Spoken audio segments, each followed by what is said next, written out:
Вітаю! So I greet all of the participants here. Thank you. My name is Yuri Pivovaru. For the last 6 years I'm the head of the organizational committee of the Kyiv International Economic Forum, and you could see some of the pictures from it now. So now we have the second part of the conference, where the successful Ukrainian and international businessmen will share with you their own experience, their knowledge, their vision of the future. A couple of technical issues. We're now actively using the chatbot. The questions you are sending to the speaker will come to me. I will choose of them the most interesting, the best, and after the presentation I'll ask each of the speakers. We now have the bit of the change of the agenda. Unfortunately, one of the speakers couldn't join us. That is why we have a different piece of news. We've got more time for the speakers who are here with us already. So the first of them, the best manager of Europe of 2011 as of the European Association of Business Press. He's in top 25 of high-tech leaders of Europe according to the Wall Street Journal. And he is in top 40 of the most influential players in the sphere of telecommunications. And those are not all of his achievements. Ilya Lars, I do invite him to the stage. Ilya, please.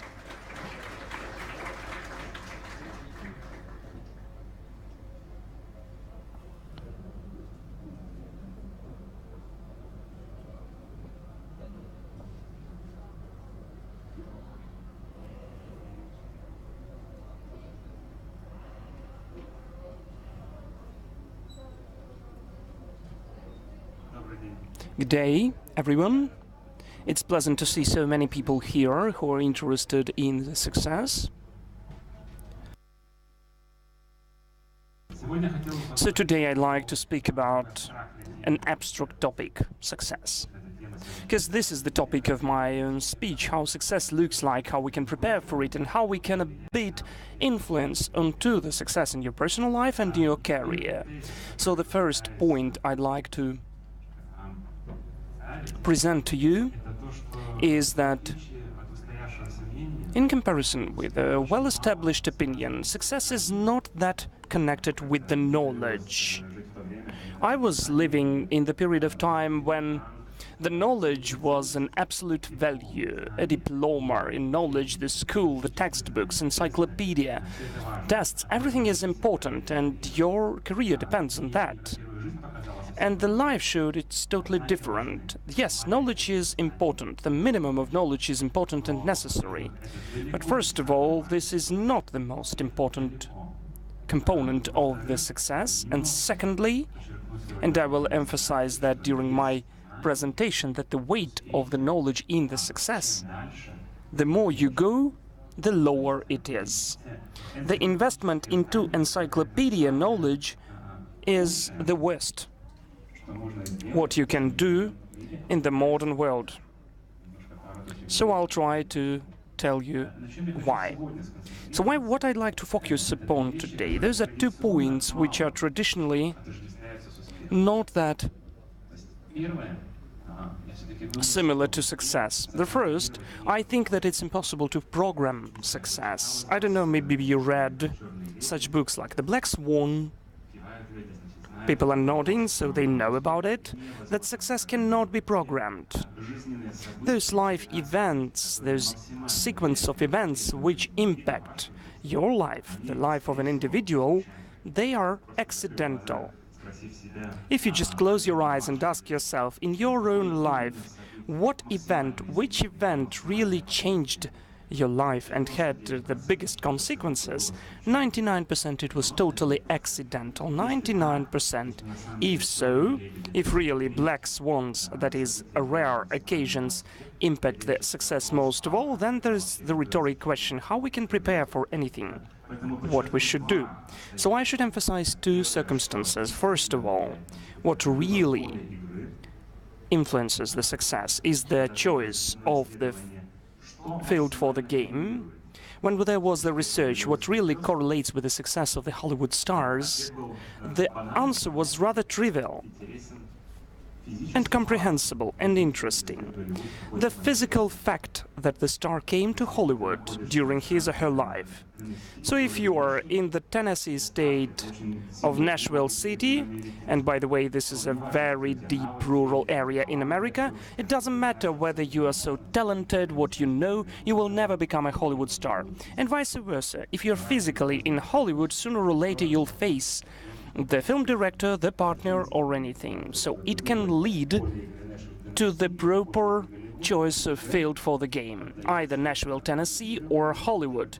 It can already be foreseen and it can be impacted upon, but we're not speaking the field of the game today. I'm just emphasizing this is an important parameter. Having all the equal conditions, it's very important, and you can choose your own field of the game. You can, for instance, choose the field of the game which will lead to success. For instance, the profession of the energetic branch. But today I'd like to speak about the personal skills, because different skills and skill set directly define whether the person is capable or incapable to use this lucky circumstances. Maybe you read Lao Tzu, a very famous Chinese philosopher, and he's a legislator of the art of war. So 2000 years ago he said that it's impossible to foresee the victory. You can expect for the lucky coincidence, using which, with high probability, you can achieve victory. This is a very ancient Chinese wisdom. Having certain skills, and the knowledge is only one of the skills and not the most important, you can be ready for the challenges, for the opportunities, and if there is the coincidence of circumstances, you can use that. So I will tell about skills a bit more. And I will tell you that I'm very short of time, so I cannot deepen into those topics that much. So I do just suggest that my speech is just the keywords list. If you like some of the thoughts or opinions, just write that down, Google that then, and just get interested which books and developments exist about that. Because I thoroughly tried to choose what seems important for me, really important, and what traditionally is being ignored. So I'm just giving you the direction, and if you're interested in that, deepen into that. I think it's important to spend some time to deepen into that. So this is how the overall approach to analysis of success looks like. I'm a pragmatist, so very often, I don't know if it's good or bad, but I'm named really a ratio-dependent person, a structurization-dependent one, because I don't want to have any abstract things. I'd like to be very precise and clear. That's why in my presentations you'll see lots of figures, and I really like that. I understand the world better. I do apologize, this is how I present my ideas. That is why I divided success in two components, and it consists of three global parts. The first is the aims. The success is not abstraction. You cannot be successful as it is. You can be successful in something, in sports, in career, in your personal development, in your emotional improvement, in what you choose. When you want to be successful, it defines your path. Success is not an abstract notion. This is something precise and clear. So the aims are important. So when you have a bad goal, all the rest doesn't matter. Very often I am impressed how often people are choosing totally accidental or incidental aims. If I like it, maybe I'll do it. But do I really need it? It is ignored, so the aims, how to formulate the proper aim, the personal, the societal, the material, any aim, how can we formulate it? How can we shape it? Spending lots of efforts to formulate the proper aim, it will work. Because it doesn't matter how many efforts you spend. Still, you can just spend time and you can spend your life if you don't do that in a proper way. The second is the means. In the moment when you define your goal, your aim or aims, and I'm going to pursue them, you as a person can get the means. So the means is first of all the skill set, and I'd like to emphasize the word skill set, not knowledge. And I'd like to, before I explain that, I'd like to mention a quote of one basketball player in Lithuania who says, "You know, Ilya, it doesn't matter. It doesn't matter which encyclopedia knowledge or works you've read on the theory of basketball. You should go to the playground on your own and have tens and thousands of hours playing with the ball. Without that, you will never become a basketball player." Very often people say, if I know something theoretically, then I own the knowledge and the skills. It's not right. You can know how to speak out in front of the public, you can read Larry King, whatever you want. But physically, if you don't have this skill, it won't be important. The skill of communication, the skill of leadership, the skill of organization of labor and time management, all of that can be known in theory, but again, if practically you don't use that, the value of that is zero. So again, what I really recommend, any theoretical skill, if you hear it here or read about it on your own, the proper way is to ask yourself every day, how can I use this skill? Maybe first not that bravely, but then more and more. And when this skill is finally becoming a habit and a reflex, then you can say, I'm really using this tool. So that means, like leadership, competency, communication, time management, machine communication, other skills. It's important to understand that theoretically what that is, because it really simplifies and eases its use. But we should begin with gradual and then quicker practical use of that. And in the moment when the skill becomes your second nature, you can say, yes, I'm using this tool. And the third block, which I mentioned today, are the values. I'll try, in the end of my presentation, to conclude that the complex structures, the human structures, professional business structures, cannot be created with weak values, with feeble values. It's not working. Feeble, personal, interpersonal, organizational, societal weak values lead to weak structures. I will try to prove that. So just to ignore values, creating with the means certain structures to achieve aims, ignoring human values, leads to weak structures. I will try to deepen into that. So far, I will tell you, you cannot do that. This is my personal opinion. You cannot achieve your aims with any means. The means should always be enriched with the values, because it matters.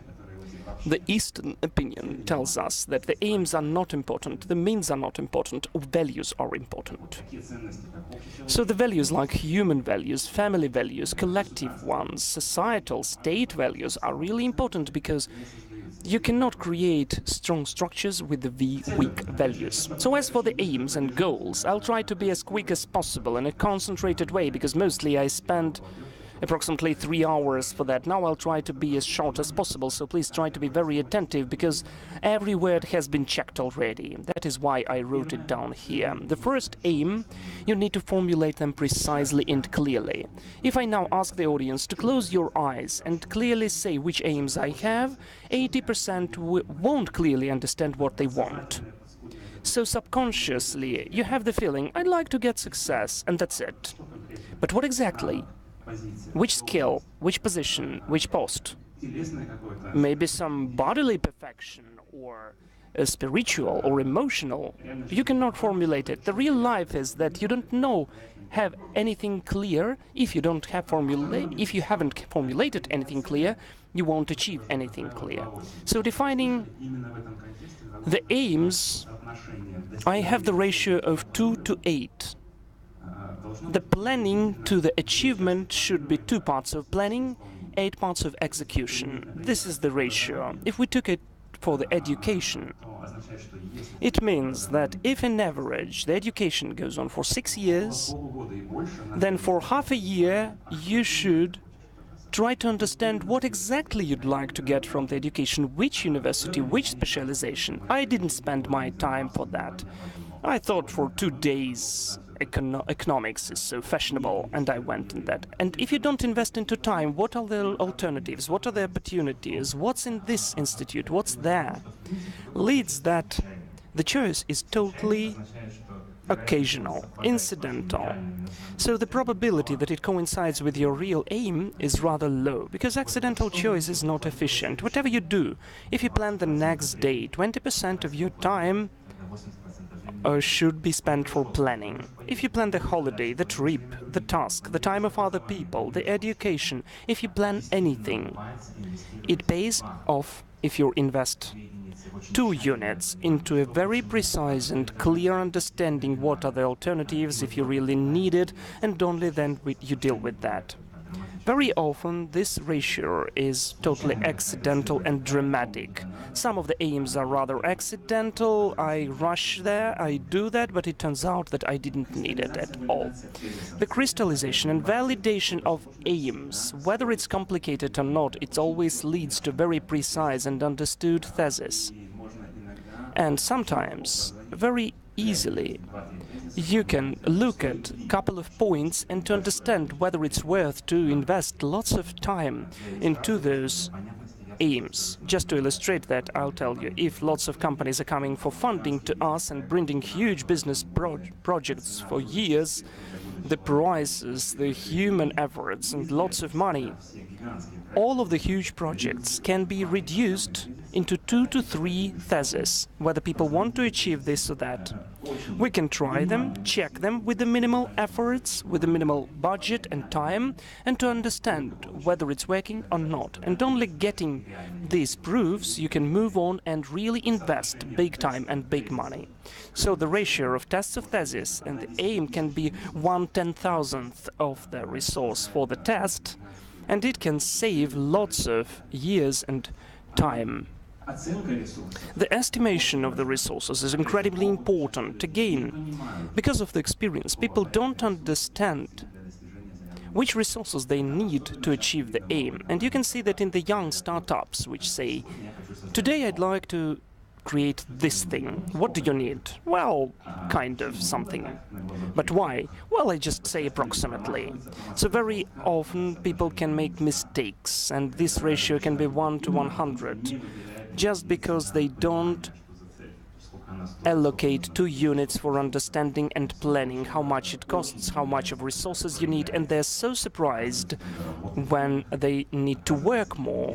Then it's not 10 but 100 of expenses and so on. So when you don't understand how much it costs, leads to the situation when the people are very often taking the attempts to achieve the aim without understanding how much resources should be allocated. We are through.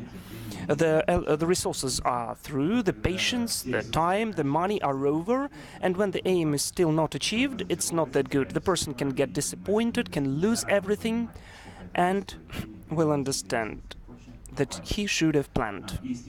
And of course, the provision of the minimal resources. For you to understand that you need a year or of time or this amount of money, you need to substantiate that all of those resources are accessible, and maybe not to work with this aim at all, because sometimes people are rushing into this river, trying to go along the flow and to understand on the way. It leads to nowhere, because 95% of those attempts are rather sad attempts.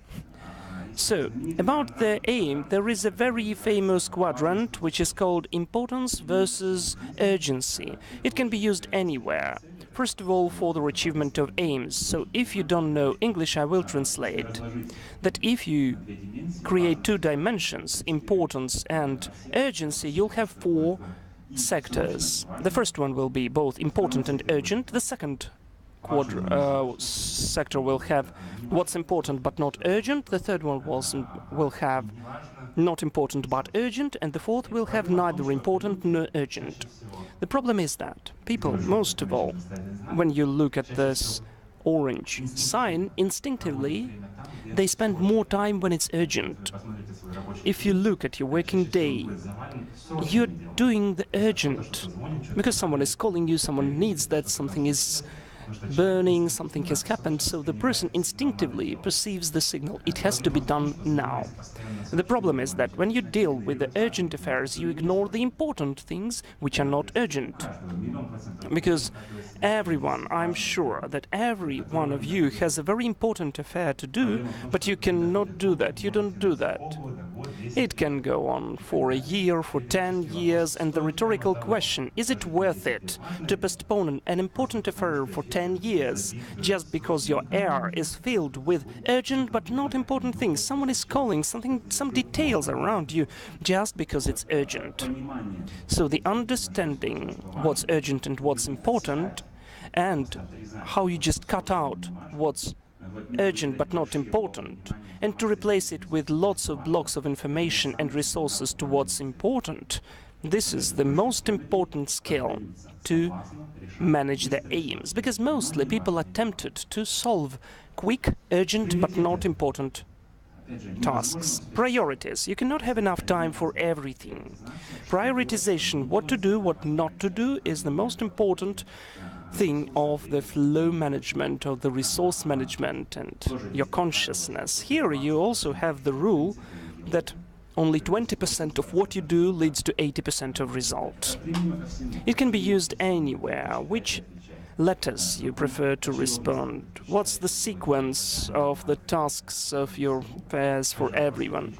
And again, this is the rhetorical question. If only 20% of the real activities are responsible for the 80% of the result, is there any sense to deal with those 80% of affairs which don't really impact your life? This is a rhetorical question. My answer is no, it's not worth it.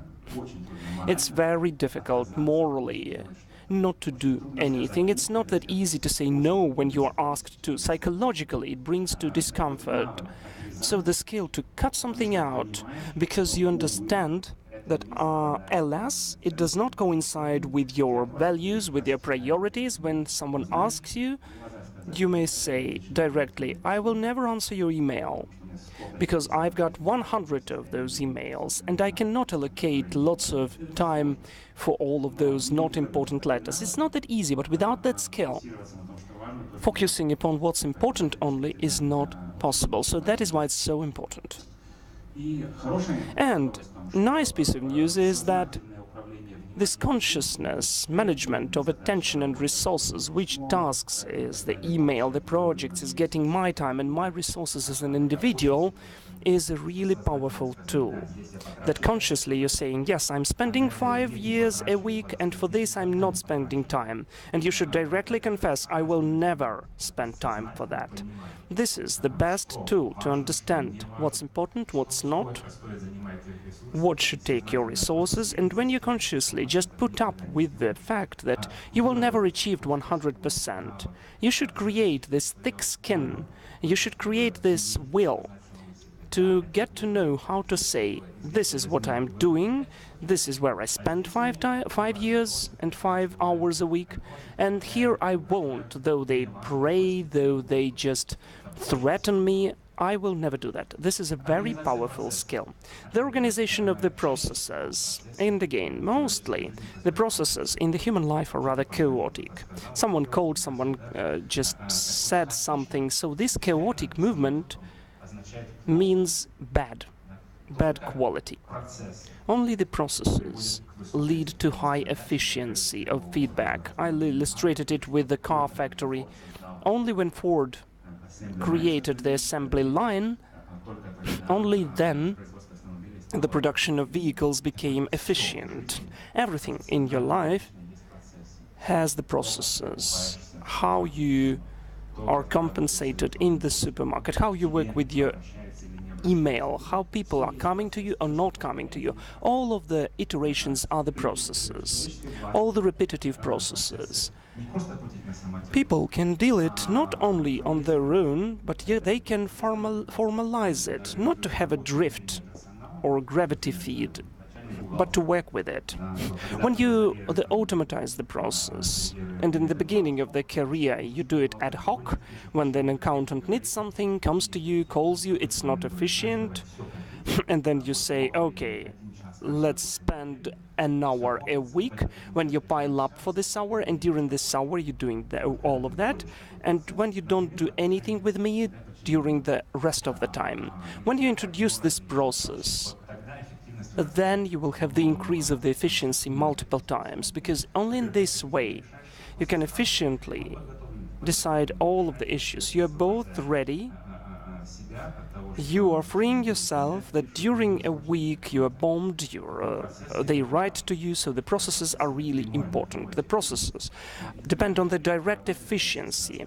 And of course this is the schedule, the calendar, your automation. I'll come back to automation because now it can be only one point. There is not a single repetitive action which cannot be automated with the help of the modern tools. Not a single one.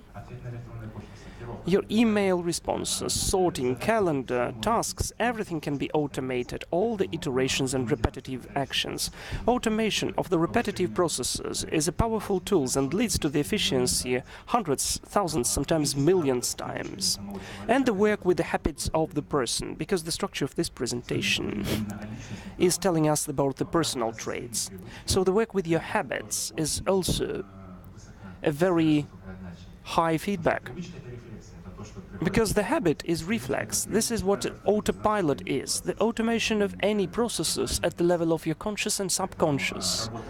So working on your habits and developing of the habits is really an important part. They can be changed. If you're interested, there is a book which has the name The Power of Habit. And really, I would recommend you to read it, how consciously you can develop and change different useful or harmful habits. So the habits is the automation of the processes in a human.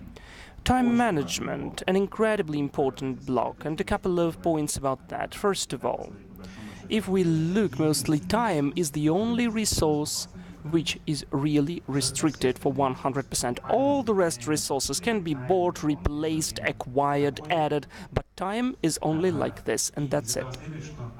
And it leads to the situation then the efficient time management feedback is thousands times bigger than for the additional hours.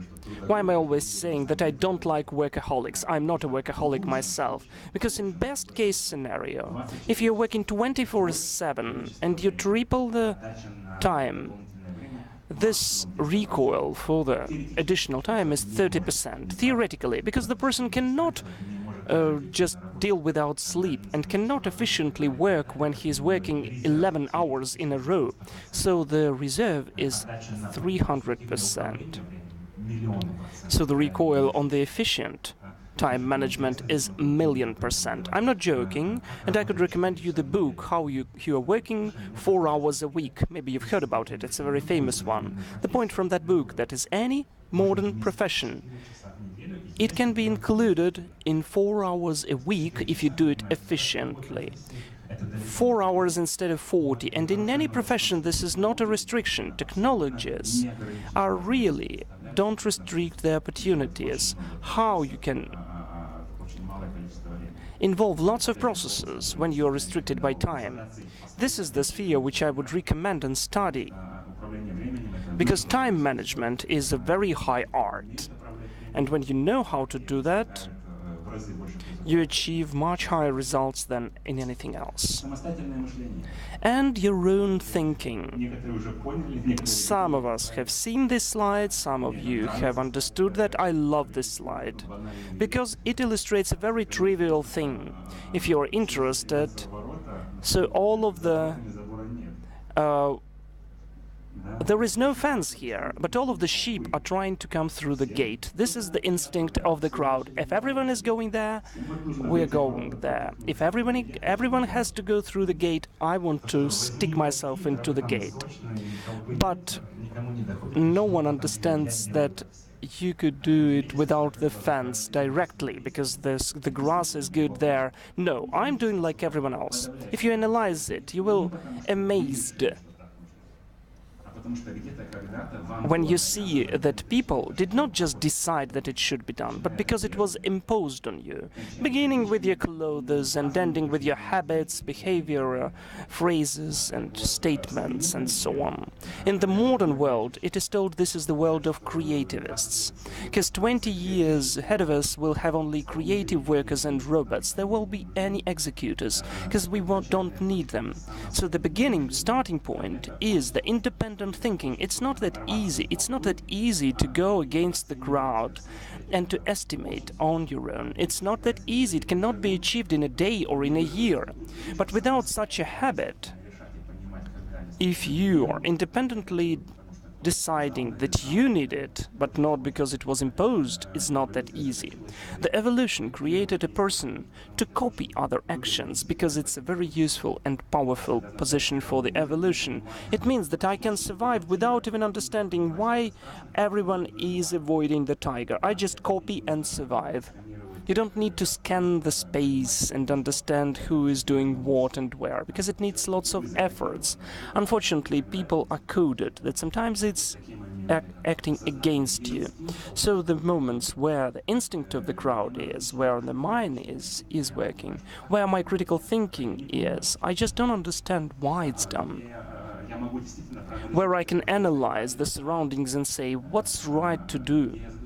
Where I ask the question, why so? Who told me to do that? Why it should be like that? And so on and so forth. It's not that easy, but it's needed. You cannot deal without that. So 3 minutes. I will explain you an interesting experience on monkeys. Experiment which was conducted 10 years ago about the group of monkeys who were, they hung the banana for the hungry monkey.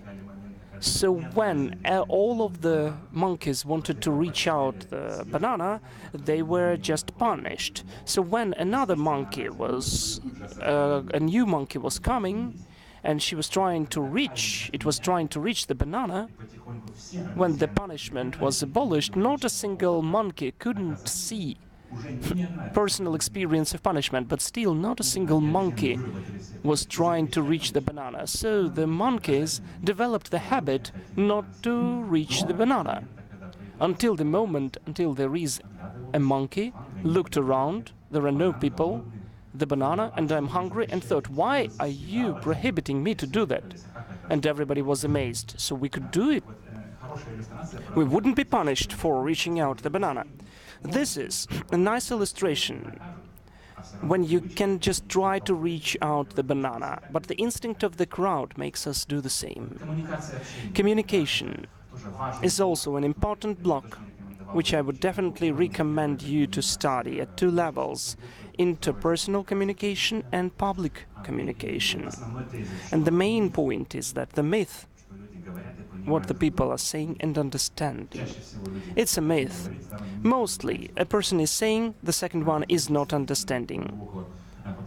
If you try to analyze it, you will be amazed again. The main point is that it's not that easy to achieve you to say something, for you to be understood in the way what you wanted to express.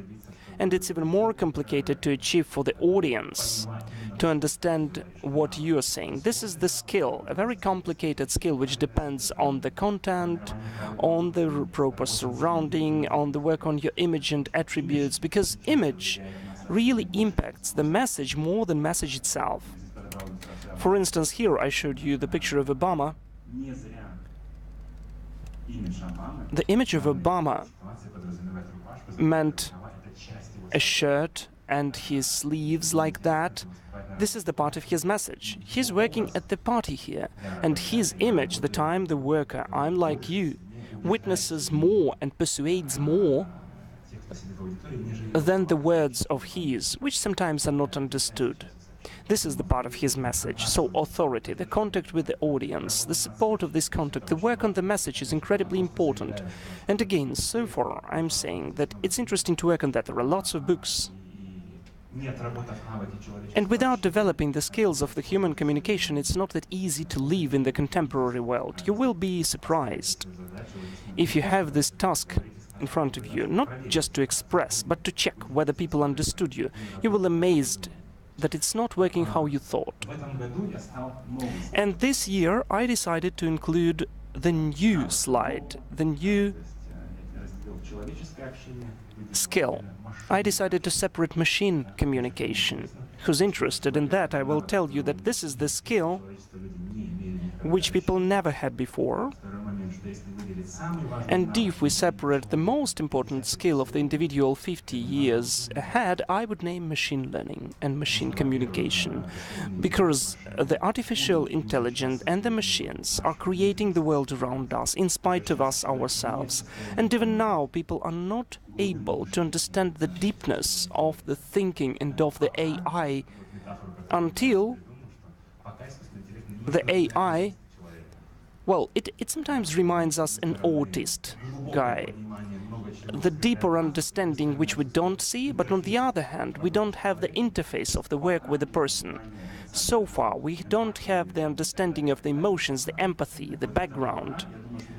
So I think that in 50 years, the artificial intelligence on its own will understand how to work. So far, we are on the way. And the people who know how to work with those so-called autists, I mean with the machines, the people who know how to interpret answers, where they understand deeper what can be asked, what cannot be asked, those individuals will get totally disproportionate feedback. Because what's possible here and now, what was never possible for any of the people. So this is the work of understanding of the complicated structures of data, like, for instance, the cleanness of the data. Because of the professional investments, I'm working with a statistical analysis with an AI, for instance, in the shares rates.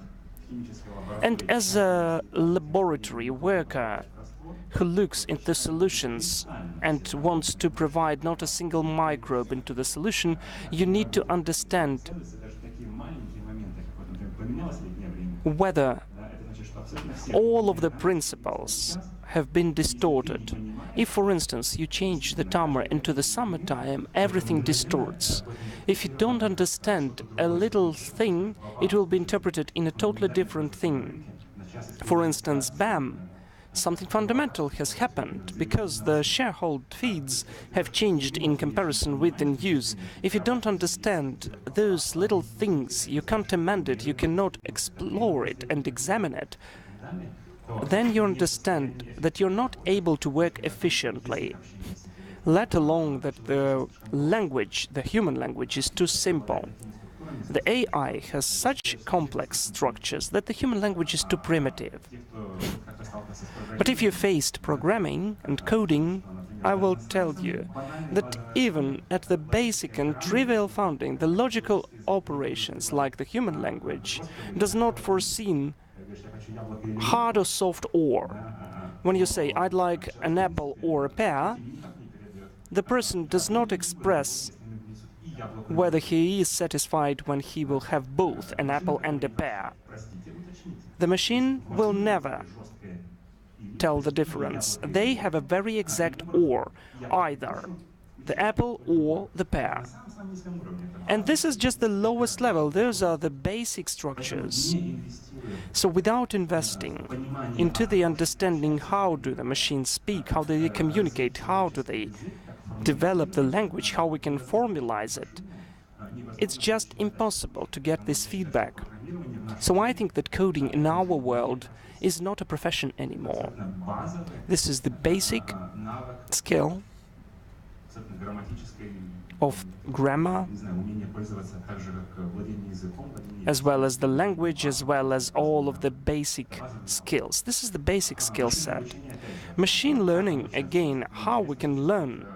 If you're interested, there are approximately 300 models of machine learning algorithms according to which the machines are learning and understanding which the advantages and disadvantages, weaknesses and strengths and structures of data are existing there, which you are giving out and which you are getting. Unfortunately, all of that is not just the higher maths, but closer to that. but without investing enough of time into understanding what machine communication is, wouldn't be capable even to comprehend how you can use the proper, efficient machine communication. Then I will be speaking about the human values of motivation, for instance. As we're speaking today about the individual success, then even having an aim, having the means, having the skills, nothing matters if you don't have the motivation, if there's a lack of the wish to do something. So the entry point to achieve something is in fact to wish to achieve. If you're interested, the lack of motivation is the main problem of the Western civilization of progress. If you're interested in Germany and in the US, people are becoming depressed. They are not interested in anything. They don't want anything. There is even a phenomenon of lack of motivation of youth in Germany. This is the main drawback of economy of Germany. No one wants to do something. The level of depression is too high. 15% are taking antidepressants because, alas, the modern civilization creating values in the products make people unhappy and apathy. This is the side effect of the civilization. If you're interested, you can try to compare the statistical data of the GDP, if the country is rich, on the happiness index. They will be anti-correlate. The rich countries are not happy.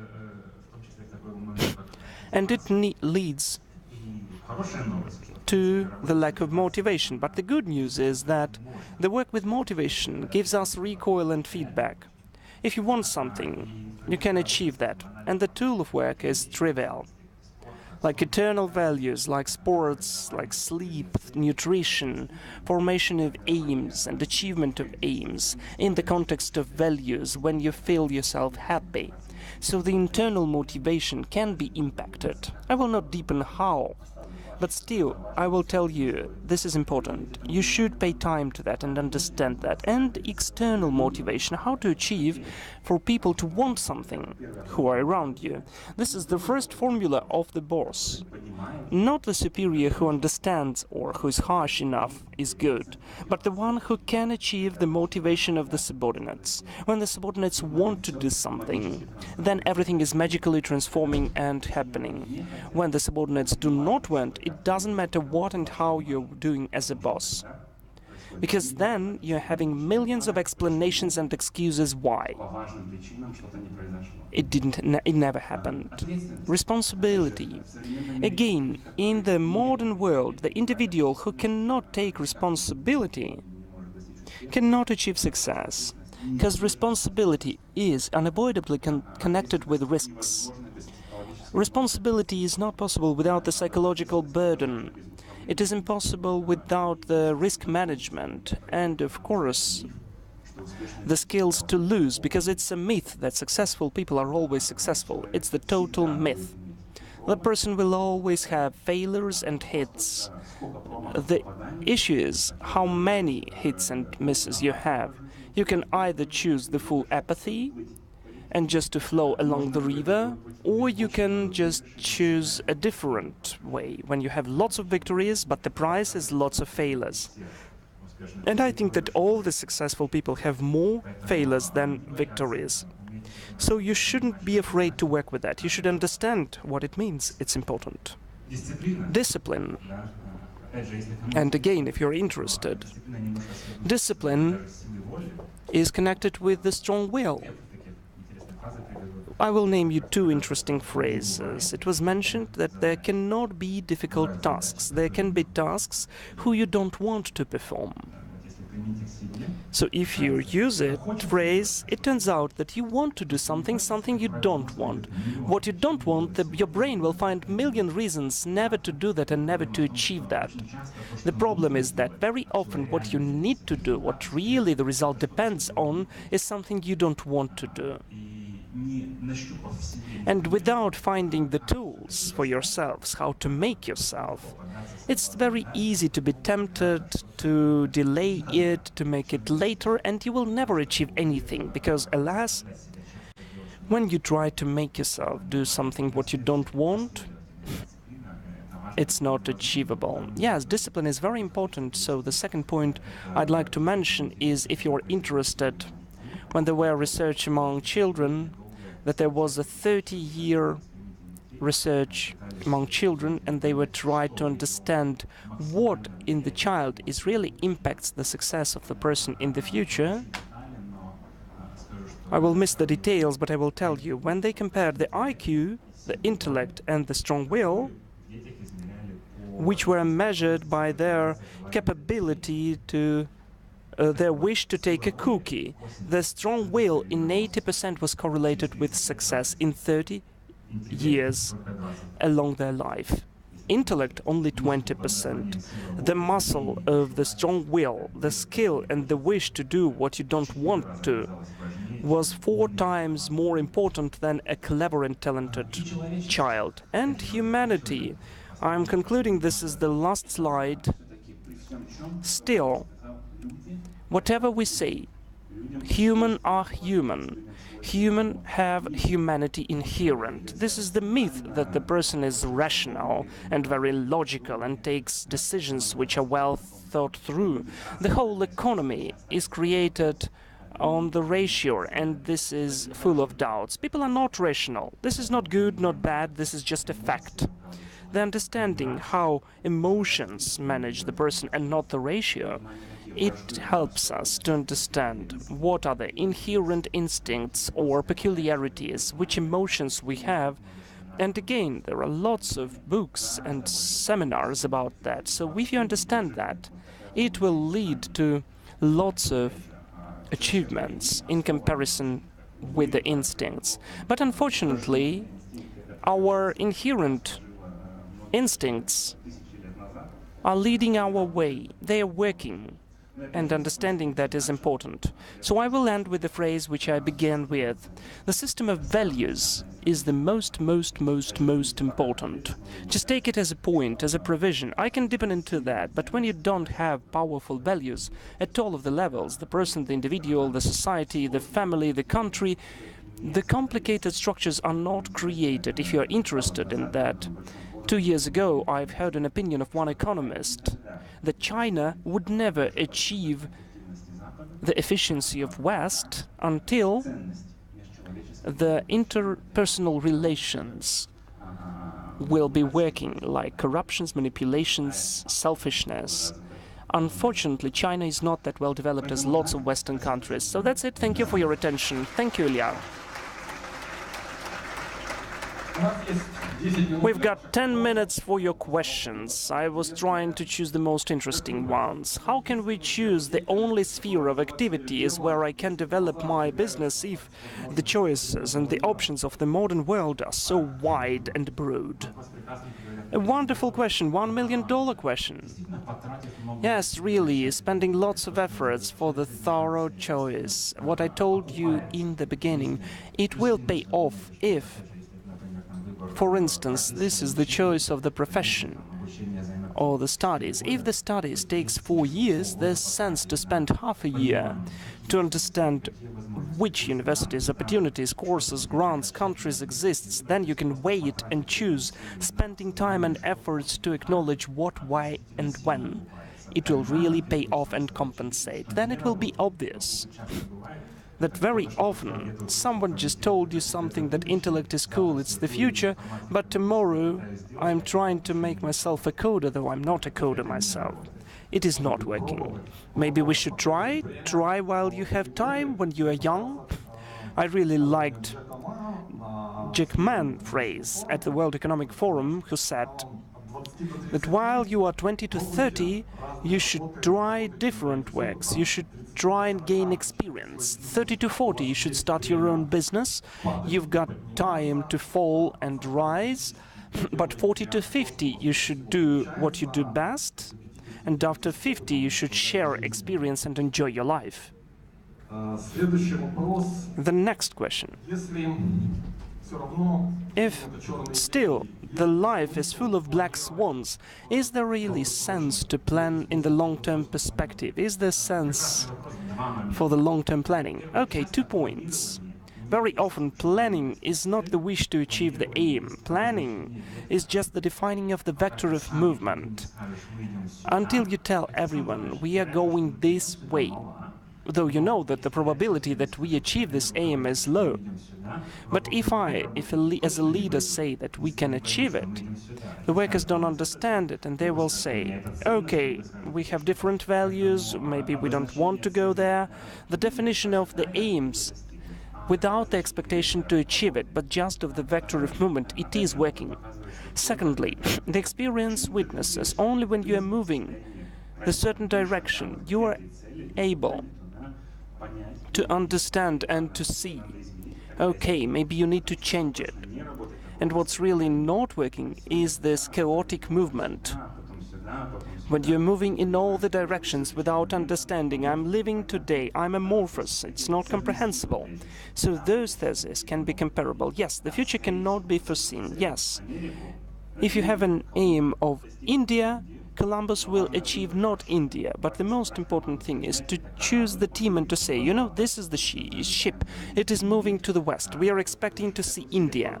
So spending this effort, then you will be able to move, and then it will turn out that you will have discovered the America. And it turned out that discovering America is not worse than discovering India. Yesterday we discussed the education system, how it changes in the world. So the question is, if you say that the fundamental knowledge is not that important, what then? Which education you should gain? Well, you know, there is a short thought which may seem me very valuable.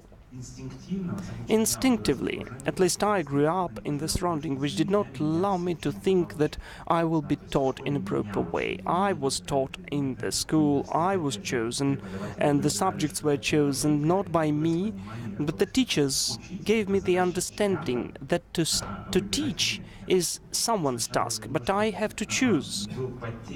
At first I was lost. When you cannot work with those tools, and you should create some new theories, values and understanding, but then I tried to do it on my own, and I achieved a very interesting conclusion. There is nothing in the world which cannot be studied in 7 days knowing online, including neurosurgery. I liked the fact that on your own is very efficient to find any information.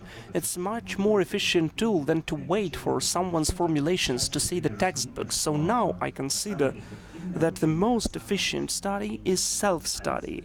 When you know how to appoint aims, when you know how to find the information, because for 100% you can find it anywhere. The skill to ask questions, to interpret the answers, so you are becoming your own researcher, your own lab rat, and your own interpreter of the answers. In this concept, in spite of the surrounding, you are able to understand the information which was not understood by anyone and to move quicker. This is self-education. Investment into the skills of self-education should be maximum. So going on with this topic, what's more important, motivation or discipline?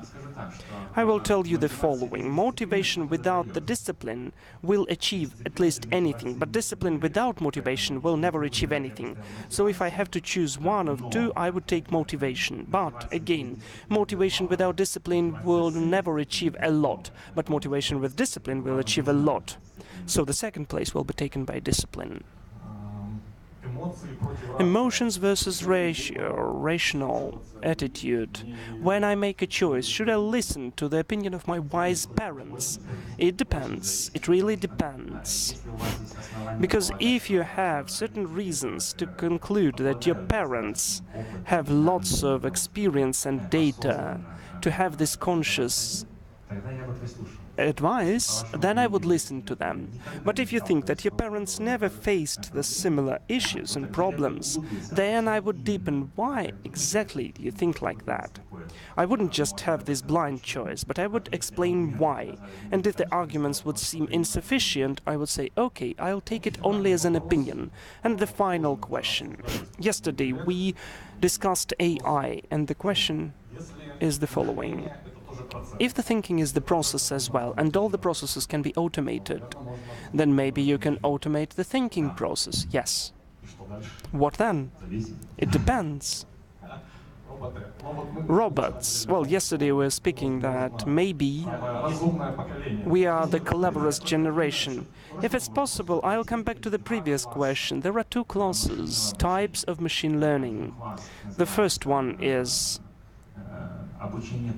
learning under supervision, and the second one is self-education. The first one means that the person forms the data, asks the questions, interprets the answers, finds the models, and uses the machine as a big thinker. But the second class is named unsupervised machine learning. So an unsupervised machine learning foresees that even thinking process is given to the machines. It foresees that the big piece of data is given to the machine and you're asking the question. Then the machine tells you, did you, human, know that this leads to that, and so on and so on.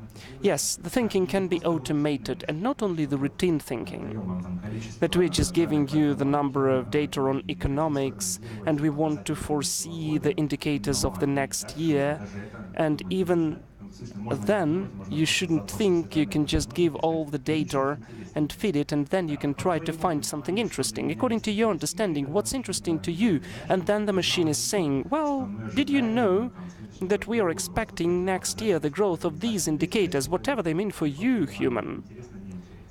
And then you say whether it's interesting or not. Yes, thinking can be automated.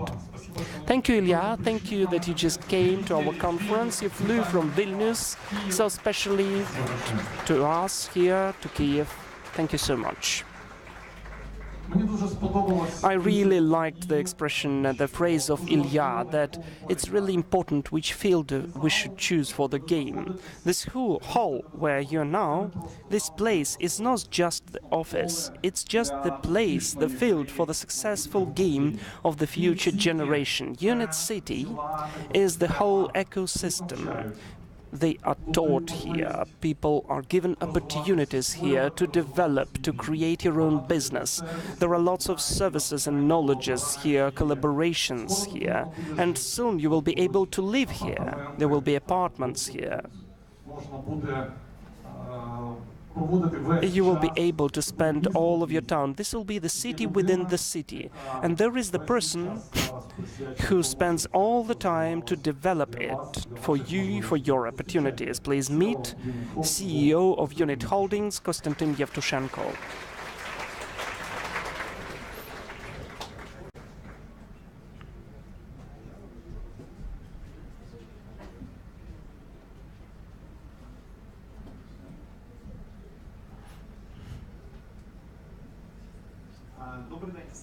Good day, everyone.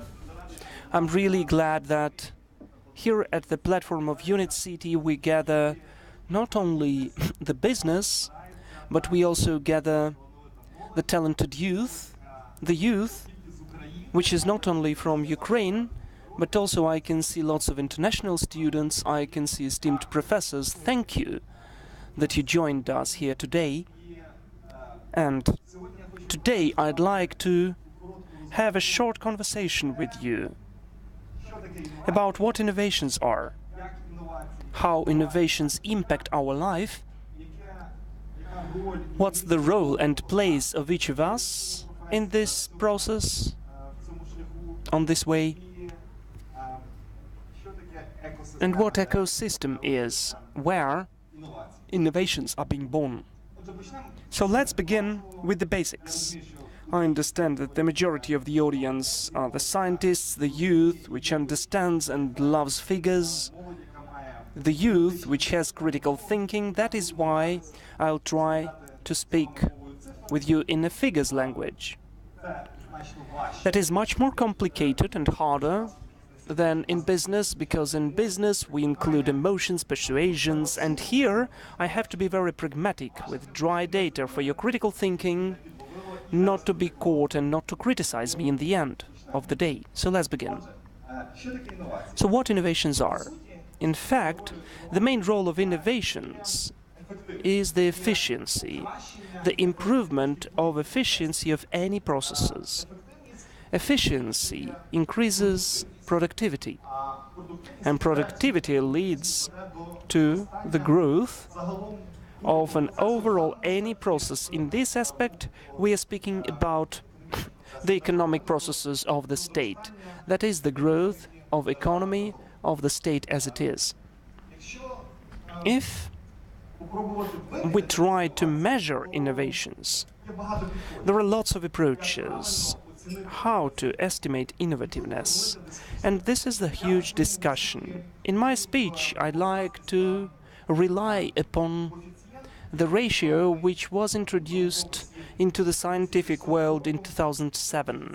This is the ratio, the global ratio of innovations, which was developed by the Professor Dutger of the university, which is a very interesting approach. If you have more wish, would you please get acquainted with that? In this aspect, I will just take the figures and base upon them. So, innovations consist mostly of two parts. The first part is the innovative resource. The second part is the innovative product. So, if we take the innovative resource, then in fact it concerns 5 main aspects: institutions, schools, R&D centers, everything which is provided by the state to create innovations. This is the infrastructure. In particular, we can consider the development of internet, whether it is rapid enough for the consumers, whether it's cheap enough, whether the access is simple. This is the human capital. Well, it is understandable. Those are the people who are directly creating innovations. This is the market, that is access to loans and crediting, transparency of the market, transparency of the rules, and the business which develops those innovations within the society. This is what we have at the entrance, at the entry point. What we have on the way out, it is called the innovative product. And here we can also have two categories: the knowledge and the technologies, which are created in the result of the exploitation of the innovative resource, and secondly, the creative product. The creative services and goods and assets which can be used in the result of the use of innovative resource. A bit of theory. I do hope you are still with me and you're not that exhausted. And the most interesting of all of that each country has a certain gradation, ranking, its place among other countries on the innovation, the Global Innovation Index. So an interesting thing is that the most innovative country, both from the resource and the product point of view, is Switzerland.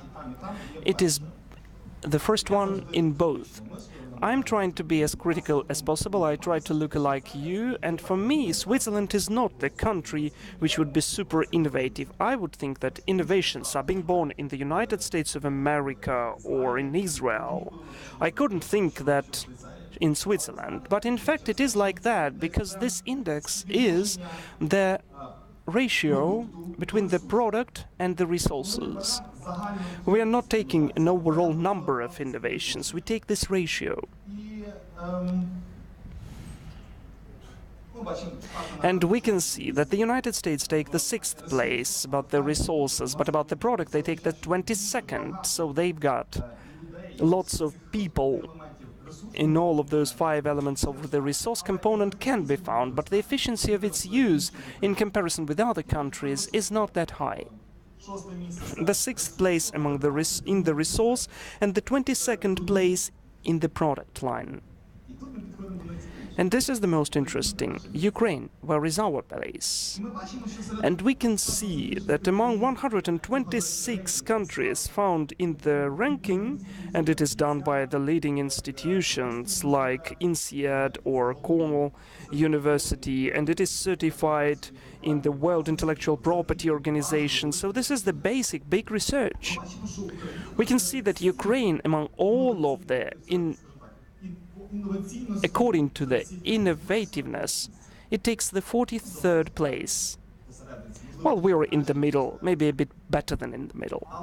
But this ratio of use of the resource to the product we are creating, we are just super, we are fantastic, we're taking the fifth place. What am I speaking about? That the resource is rather weak.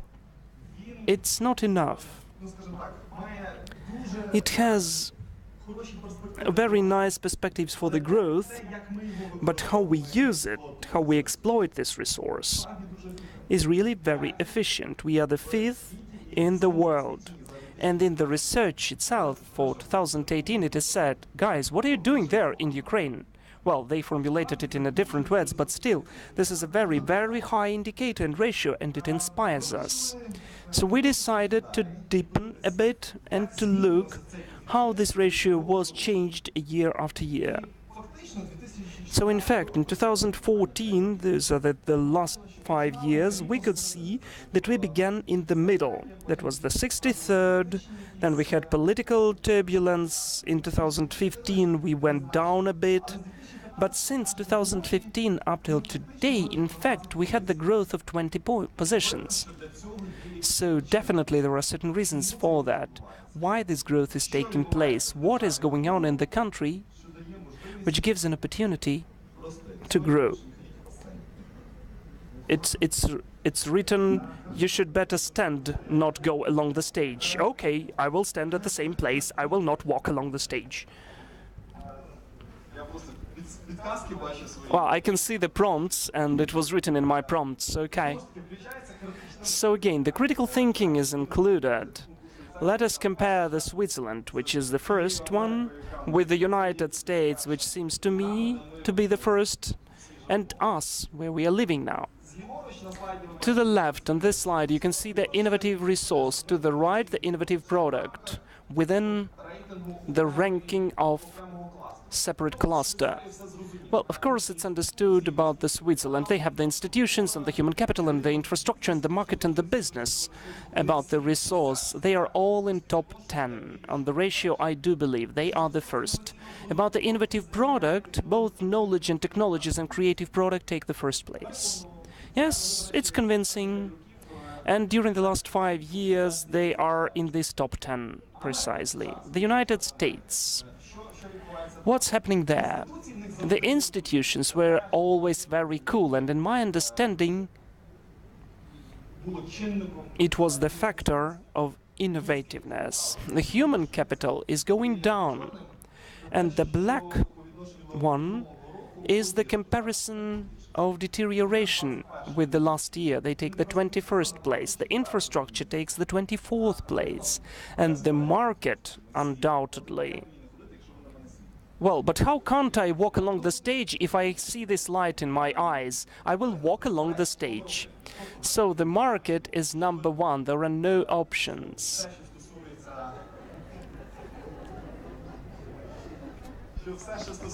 That everything which concerns the United States, everything is sold there. This is the free market. This is the classics which we try to achieve. Business takes the 8th place.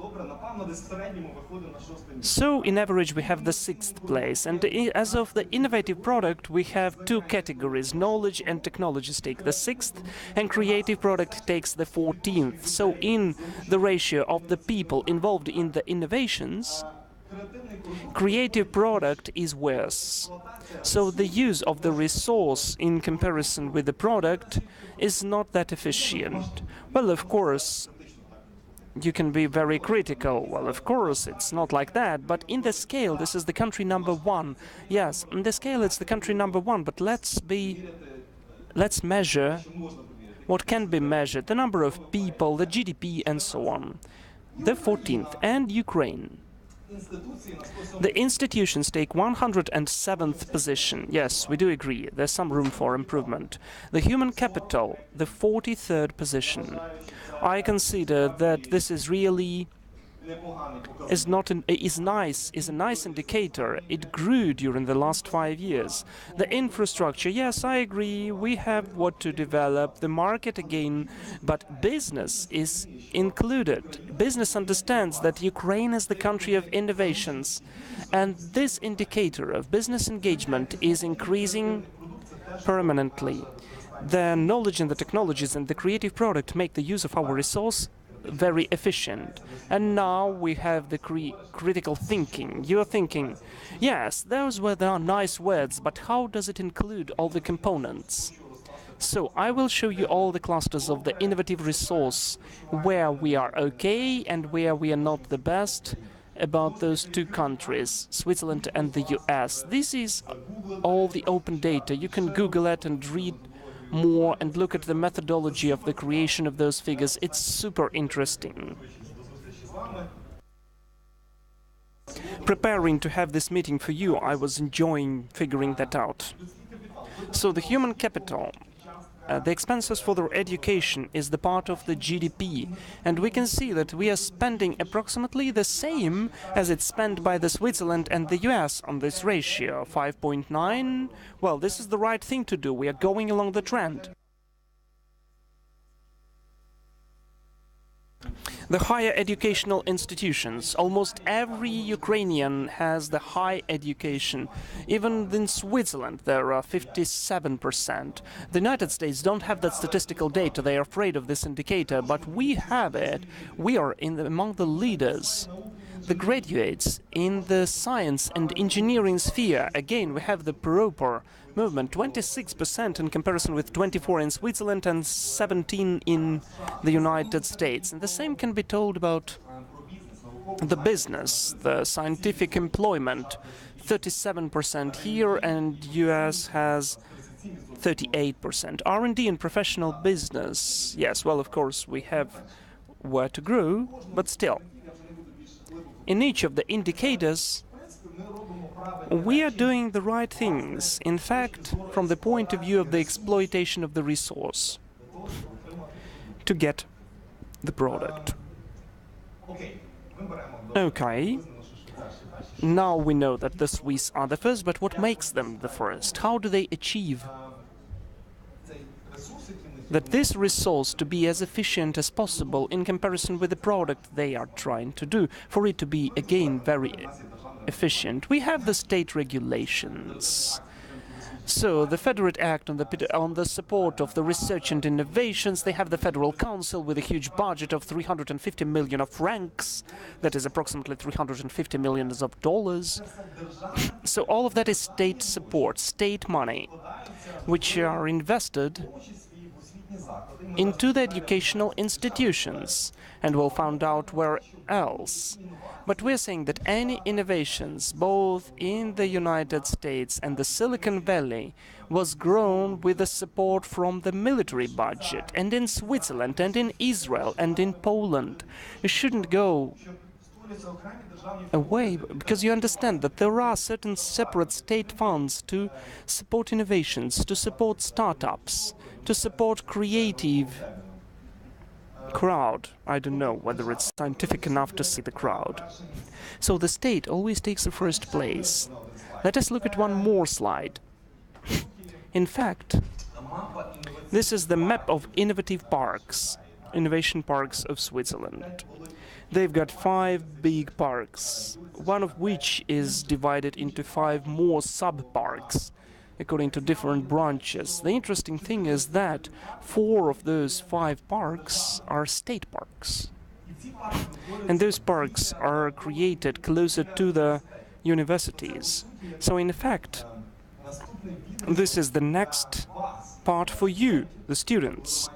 When you have a certain idea, you can go to the park with this idea, where you gain all the support, beginning with the funding, ending with the people or the same thinkers with whom you can implement this idea. The Switzerland is going along the model of the parks. So, before we think about Unit City, we created a huge research. We've been to different countries. We've been in the Silicon Valley, right? We've been 5 times there. We went through China, through South Korea, we've been to Israel, we went to Estonia.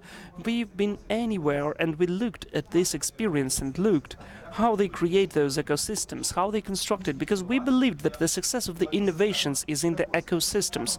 So ecosystems are so important. Why? Because they have the corporations. And I want to tell you something I'm sure that the innovations are moved by corporations. All the smaller startups, all the smaller communities which are doing something, finally they come to the richer companies and they say, it doesn't matter how much it costs, we are acquiring you, we are buying your idea, we want to implement it. But the startups are saying, oh, we are so cool, we sold for 500 million, or we came back from Israel and sold it 17 billion. The idea of the installing of CCTV, the special video cameras on the cars. So the corporations are buying that. The example of the Switzerland is here. I will not list all of them. You can see it on the slide that all of those companies can be found almost in any innovation park. They take the ideas one by one from the whole world and they try to implement them. And now, if we can see that Ukraine is improving the tendencies of innovative character, what's the reason for that? Why are we improving? Well, of course, everybody is speaking about the IT market. In my understanding, there are not a single company now who are not involved in the IT, who at least don't have a single component of IT in themselves. But again, speaking with the figures, since 2015 till 2018, the market of IT services in Ukraine has been doubled. It doubles every 3 years. The same happened in 2014. And today, during the last year, this is $4.5 billion, and the GDP plus 1% in an overall basket of Ukraine. This is a super optimistic forecast which based upon several factors. The first one is that every year we have the increase of the employment of population of the students in the IT technologies, in the informational technologies. In particular, you can see the graph where in 2015-2018, in average, approximately 23,000 of new specialists are coming to this market. An interesting dynamic can be seen that our human capital, our professionals, want to stay in Ukraine more, except 2015 when 10% left, and we understand why. We had certain political circumstances and economic circumstances, but what we see now, approximately 4% of an overall market are living abroad. So we like to stay in our country.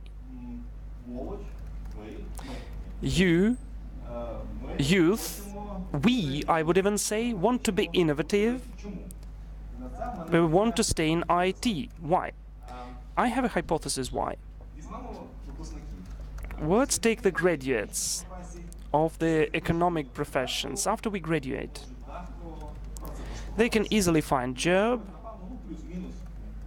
and they get approximately $500 a month of wages.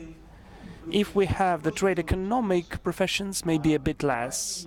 And the constructions and other professions, $300–400 a month. IT, since the second and third year, they get 1,000 and more. And that's cool, because the project foresees export, the export is paid in foreign currency, and the children, the youth, feels that they are needed. Since their early days, they begin to earn better than in average all over Ukraine.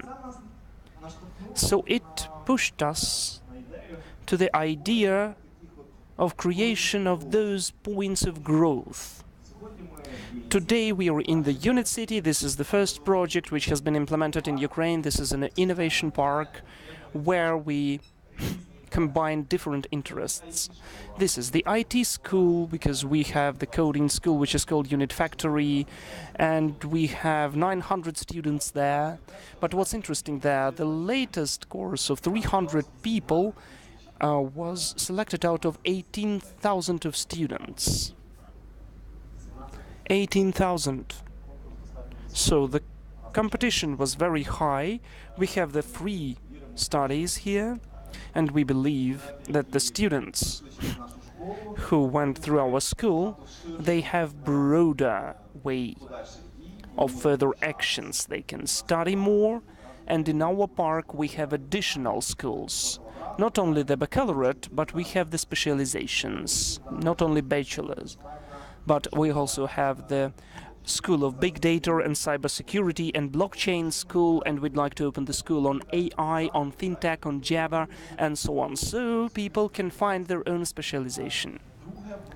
Secondly, they are all super creative. We teach them on the 3-year program, we train them to be team workers. IT guys don't like to be socialized, they want to be on their own, but since the first day, the whole studies are created on the case studies, where the cases have to be done by the teams, 2 to 6 people. In the end, they are team workers, they know how to communicate, they know how to solve this or that issue. And it gives them the opportunities to create startups. And instantly to come to the second cluster, the cluster of co-workings, where, paying not that much, they can stay, they can work within with the lawyers who always support them. For instance, we are ready to invest because we can register your patent or the trademark, or we can register your company under the jurisdiction which you consider to be appropriate.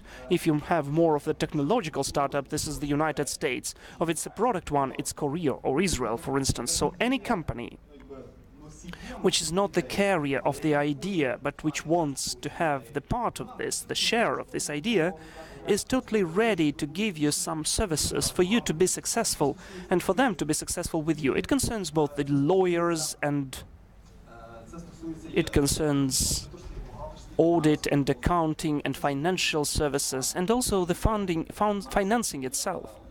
Because we have the fund which functions within the unit city and which is ready to invest small money, but still for startups to be able to pay for their daily expenses. We have the permanent school of the small and middle enterprise. Do I need to leave? Well, no, you need to conclude, and we have the questions. But where is the freedom? Innovations can be only under the conditions of freedom. When the communities are not free, they cannot grow. We need freedom here. But the previous speaker said that the discipline is rather important as well. I'm almost over, and thank you so much that you reminded me that we have education, we have the community of startups, we have the accelerators. What does that mean? It means that we have some of the mentors who take the teams and say, listen, if you want to be successful at these and those markets, please, you need to do this and that, these standards to be achieved, to build this or that model. So, with the help of the ecosystem, we create innovations and new ideas. Moreover, I'd like to tell you that now we are rather working hard to have bigger names here. I do hope that Google and Facebook will come to us, and the Swiss companies. They just don't know that we have this point of growth in Ukraine. We're doing that without the state's support, but thanks God the state does not bother us, does not interfere. So we are rather enthusiastic, showing this MPV, minimal valuable product, MVP. So this is how we are creating the innovations. And one day the state will come and say, you are doing so much and so nice, how much money do you need to construct them in different regions? Because now we go on constructing such hubs in Kharkiv and Lviv, because Kharkiv, Lviv, Odessa and Kiev is 80% of the whole IT market. We want each region to have this point of growth, where the local, active, young and clever scientists would go and develop themselves here in Ukraine, and to be among those 96% who are dreaming to see our country successful. Thank you so much. Thank you. So the questions are mostly about the unit city. What's the main factor of success? How can you develop unit city that quickly, and what are the obstacles on the way of the development of this project?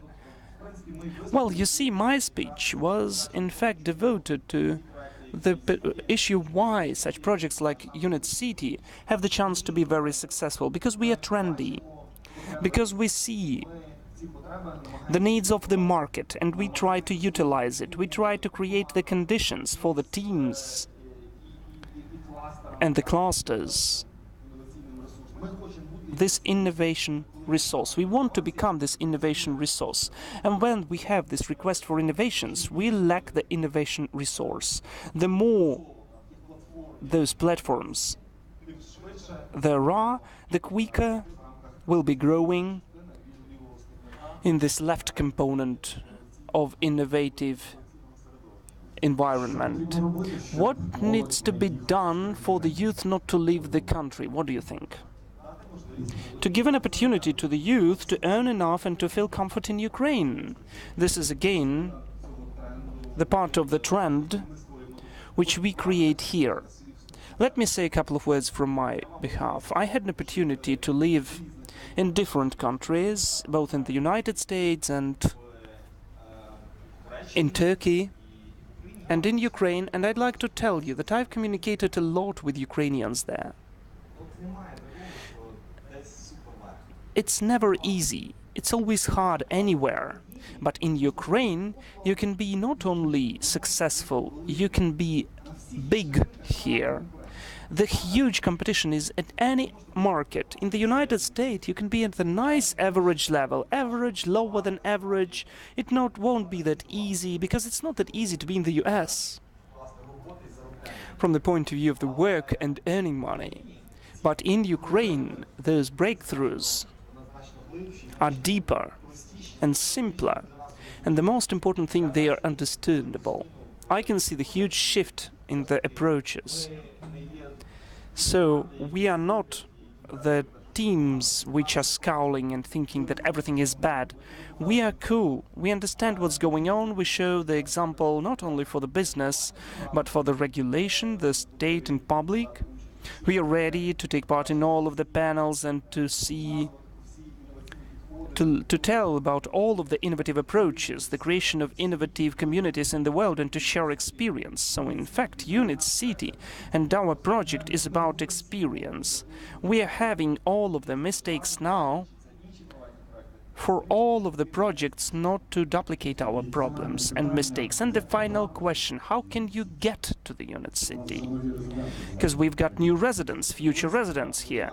But you are here already, I greet you with that. So if we are speaking about coding school, then every half a year we have the new selection, so you need to take part in the contest. But if you want to be the resident of our co-working, we're super open. You can take all the contests from the organizers. But if you want to stay more with us, we are opening the residence place since summer. You will be able to live here. Thank you. Thank you, Konstantin, for your time and for such a nice speech. Thank you. What do you think? To get to the world record book, is it easy? Our next speaker has been twice in the World Guinness Book. He has 2 certificates in the World Guinness Book. He is the owner of the biggest collection of pyramids in the world and the developer of the biggest stamp. Moreover, he's a businessman, the scientist, the founder of the International Corporation of Grant, Volodymyr Spivakovsky.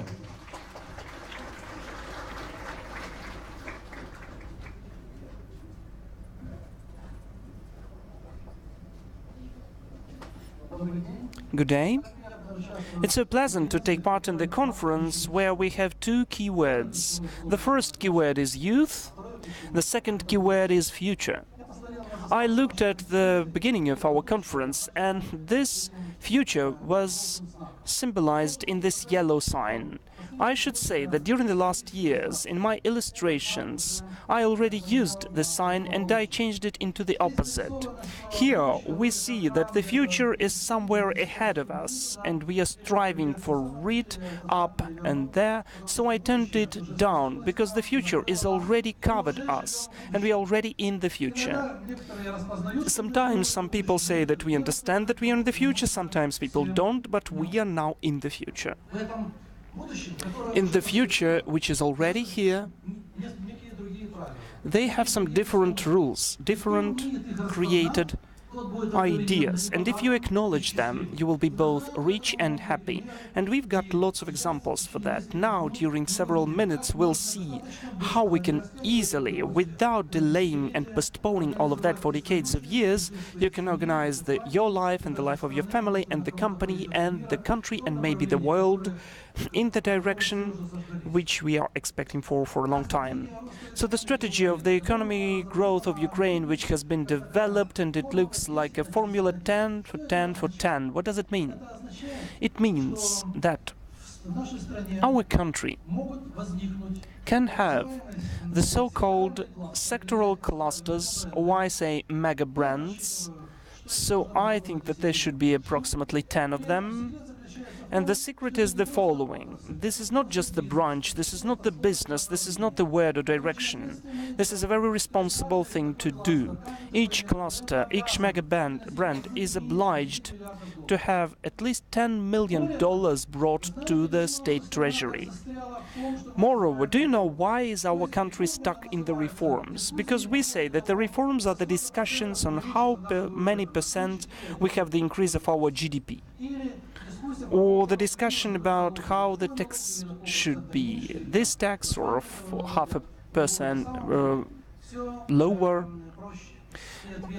Everything is simpler and more responsible. Our country has the main lack, and we are suffering for centuries. We have the lack of ambitions. We cannot appoint ambitious aims, because when we appoint those aims, we can achieve them.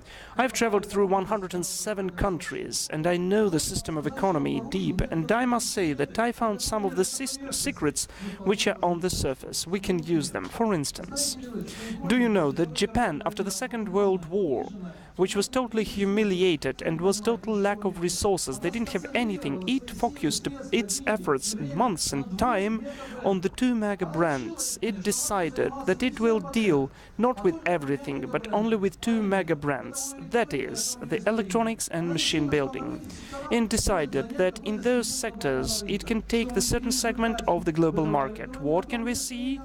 The electronics and the machine building takes the highest ranking. I've been to Singapore. Lots of you know Lee Kuan Yew. Some of you visit them, and you can see that the level of their life has focused upon two sectors. Those are computers assembling. If you remember, in the beginning, 30 years ago, when we gained independence, there used to be yellow assembling. Do you remember that? What is yellow assembling of computers? This is brought from Singapore, and they became rich on that. And the second brand is the shipbuilding. You know, I was amazed. The Singapore, a little spot on the map, they don't have much of shore. How can they create shipbuilding there? I was not lazy and bought the ticket. I went to Singapore to deal with that. I went along the shore and I found out they're very cunning. They invented what couldn't be invented before. We are thinking that shipbuilding is the tankers or cruise big ships. No. They decided to take the smaller one, that is, the small platforms, everything which can be found in the ports, the smaller ships and barges and arcs, so boats which can give them at least $10 billion. If you Google, you will find that Singapore on the shipbuilding takes 70% of the segment of global market, earning $10 billion a year, those magic 10 billion. Which mega brands have been found by other countries? For instance, Brazil, 3 mega brands: coffee, tourism, which is because of the Amazon and Copacabana, and the third is totally exotic, the mega brand, which is not that mentioned a lot, but they have achieved it. They found it 30 years ago that the huge popularity is their football players. And they decided to create all the conditions, the country protection, to have stadiums and the free land and the trips and the camps and the campuses and incubators for $10 million. And even Slovakia, which decided to separate from Czech Republic, after several days of crying, decided that it will become a European Detroit. When Detroit had the decrease of all of the machine building and Ford, Slovakia decided to become European Detroit. Everybody made fun of that. But now Slovakia assembles 1 million of cars a year, more than any country in Europe. So if you have the ambition aims, you achieve them. What we can do in Ukraine? I read and look at the figures. I like to calculate in the evenings. I found out that we have a great country, the huge potential, and we don't transform the potential energy into the kinetic. So we can achieve 10 of those mega brands. What helps that? The thing that we are now closer to this future. In the future, which is already here, we are not using the words and thesaurus which used to be before. Today, the cryptocurrencies, the networked and global world, the global networks and the new energy, and the basic profit is the new entity. And if you want to pay attention to any of those points, you will become the billionaires, because this is the new thing. We don't have it now, but it can be achieved, and I will show how easily it can be done on the several examples later. Besides that, the world is filled with crises. The products, the financial one, the economic one, the energy one, the climate one, and even the moral. And we even think that the crisis is that bad. The country is bad, the world is bad, it's not that stable, you cannot foresee. But we should be happy, because only in the crisis you can get the biggest gain. When everything is calm and quiet, you earn 1.5%. When everything is bad, you can earn 200%. Can you do? The whole world does it like that, finding new niches of products which you can use and rule to overcome some of the segments of the World Cup. Here are the examples of Japan, Singapore, Mexico, Slovakia, and lots of other countries who do like that.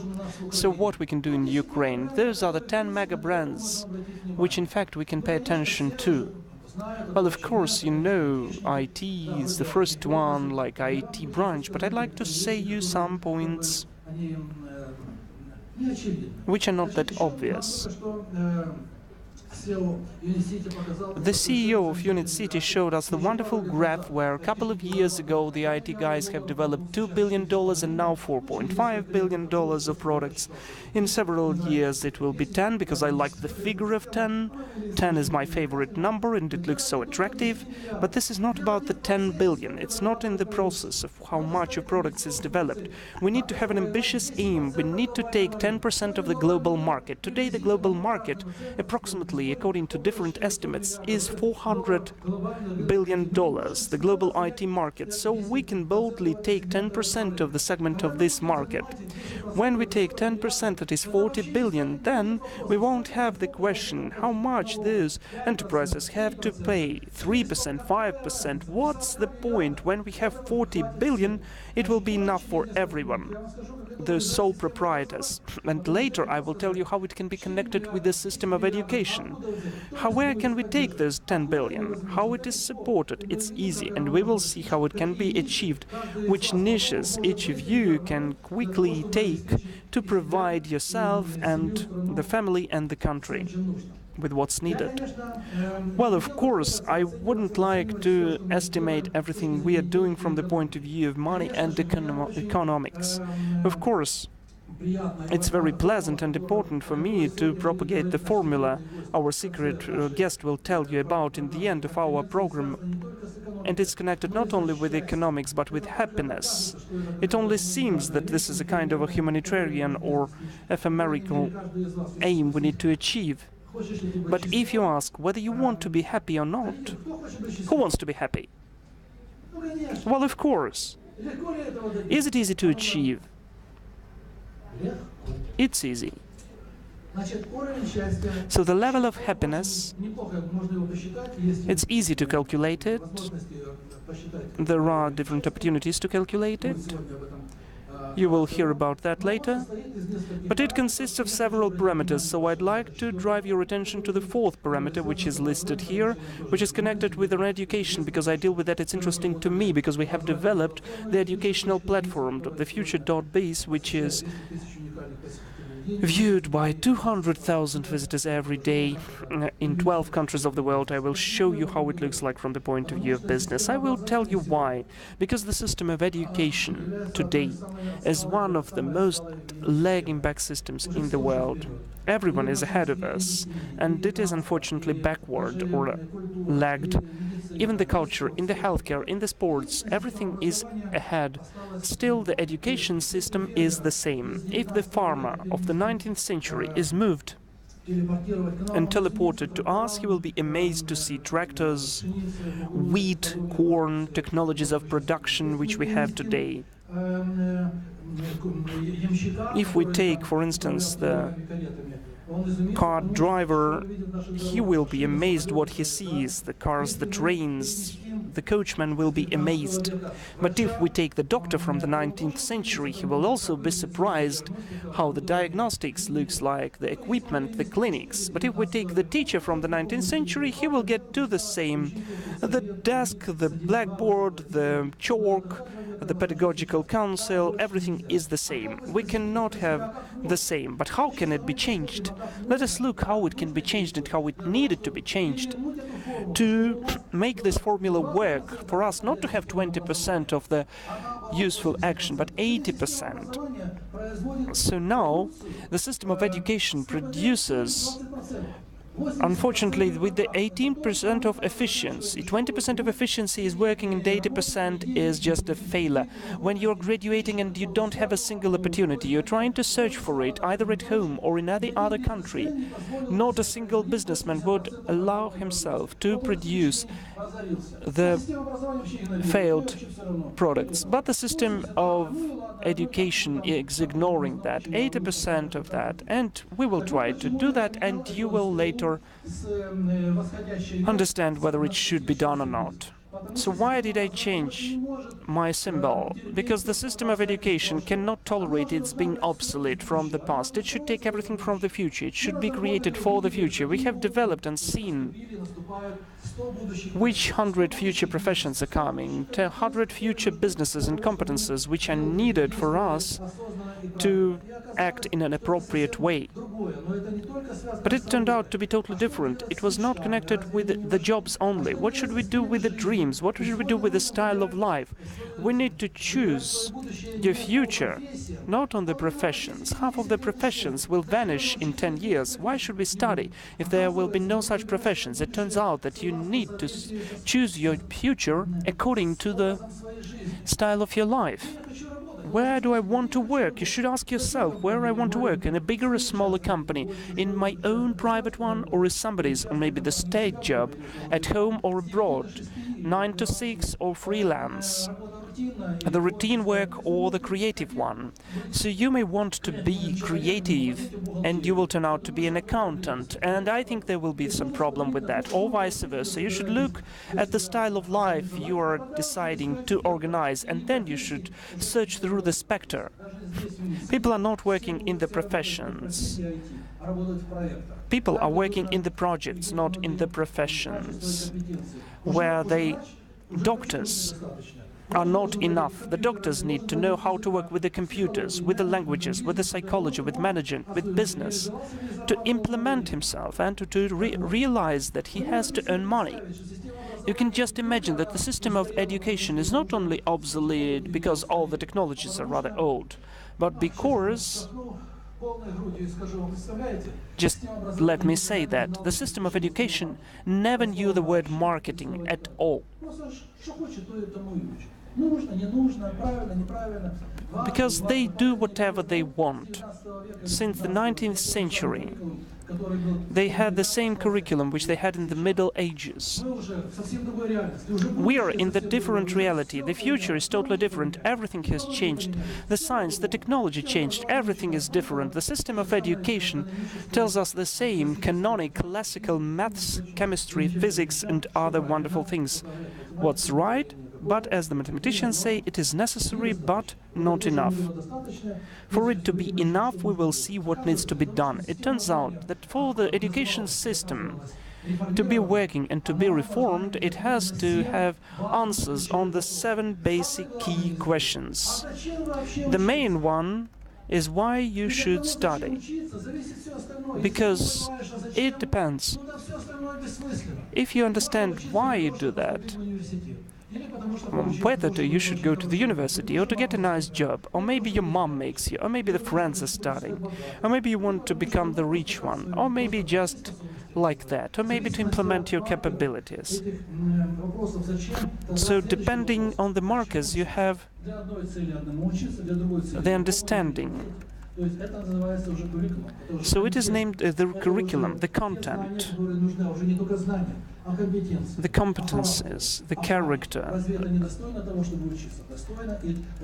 Is it worth to study? Yes, it is. And this is the totally different content at the educational platforms which are competing. We are developing it, and this is the subject not only of the abstract thinking, but a totally wonderful, ultra profitable commercial projects. The third point. When you answered why and what you study, you should answer how to study. The totally new technologies which are brought from the business can be used, because the school technologies, even if they are computer technologies, they don't solve anything. The technologies have to be done in accordance with the main business principle. The more knowledge you gain, the less time you should spend and less resources. Can you do that? Well, of course.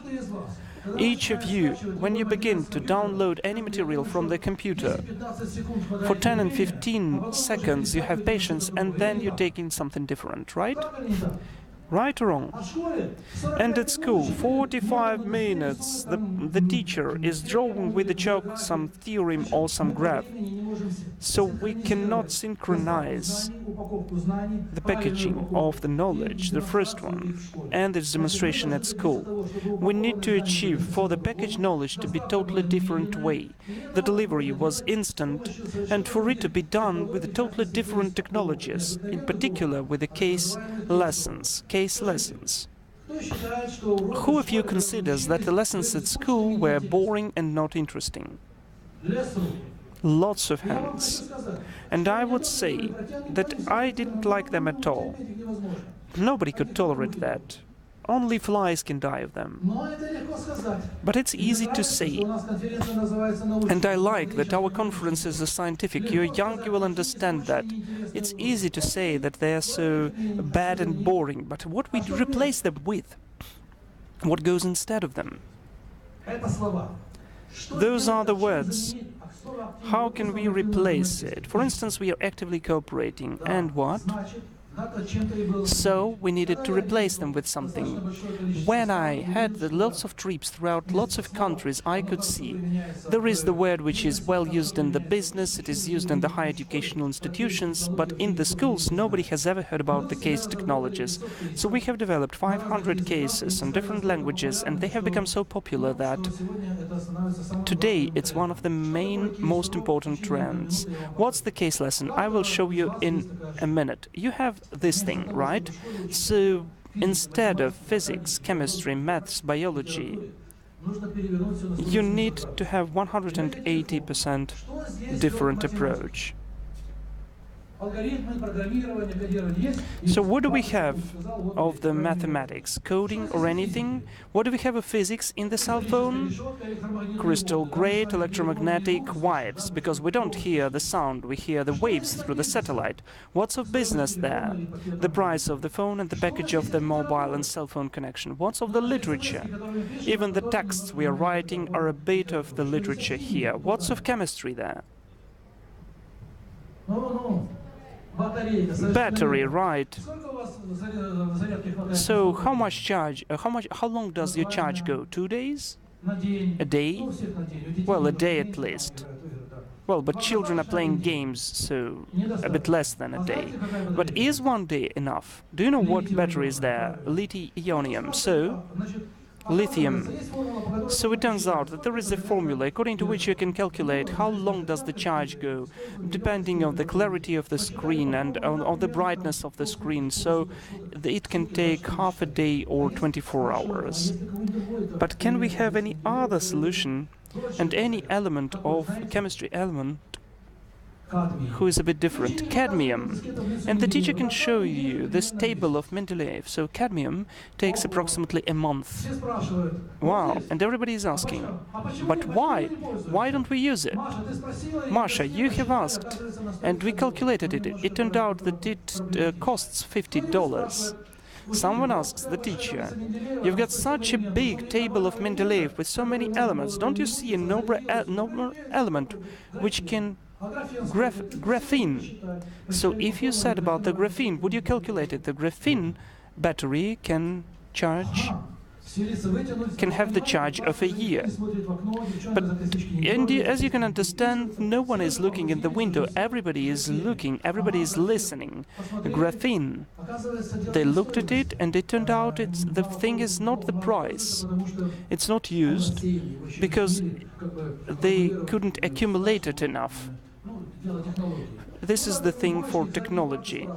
So some student asks, Ivan Ivanovich, maybe you've got some coolest element of the table which would just be the best. Which one? Thorium. How long does it hold?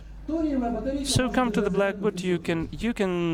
Thorium battery can have the charge of 500 years. Everybody is waiting for some deception here. What's the deception? Right. The thing is not in the price. It's a bit of a radioactive one. And there, the teacher sends the most important message for the youth, which the grown-up is telling to the children. He says, you know, guys, during my childhood we didn't have that, and we had to use usual phones, paying 2 kopecks. And 30 years ago, not a single person can imagine how the cell phone looks like instead of the booth on the street. You users have done it, and our generation invented those cell phones. They are offended, they said, oh my god, we are offended. But the teacher says, well, you know, today even our imagination is not enough to imagine what will happen in 30 years. We never know whether the cell phone in our nails or in our teeth or in the cheek. So we study and we teach you those hated table of Mendeleev. You're crying, you're not studying it. For you to understand how the thorium battery is working, or maybe any other one. This is how the case lesson looks like. We checked the focus groups of the children, and we studied them for 5-6 years. So the children who did that with the cases, they remember thorium, cadmium, graphene, and all the rest topics by heart. All the rest children who had to learn it by heart for the mark, they don't remember the names. So the cases like water, drones, bicycles can be explained in vectors, in art.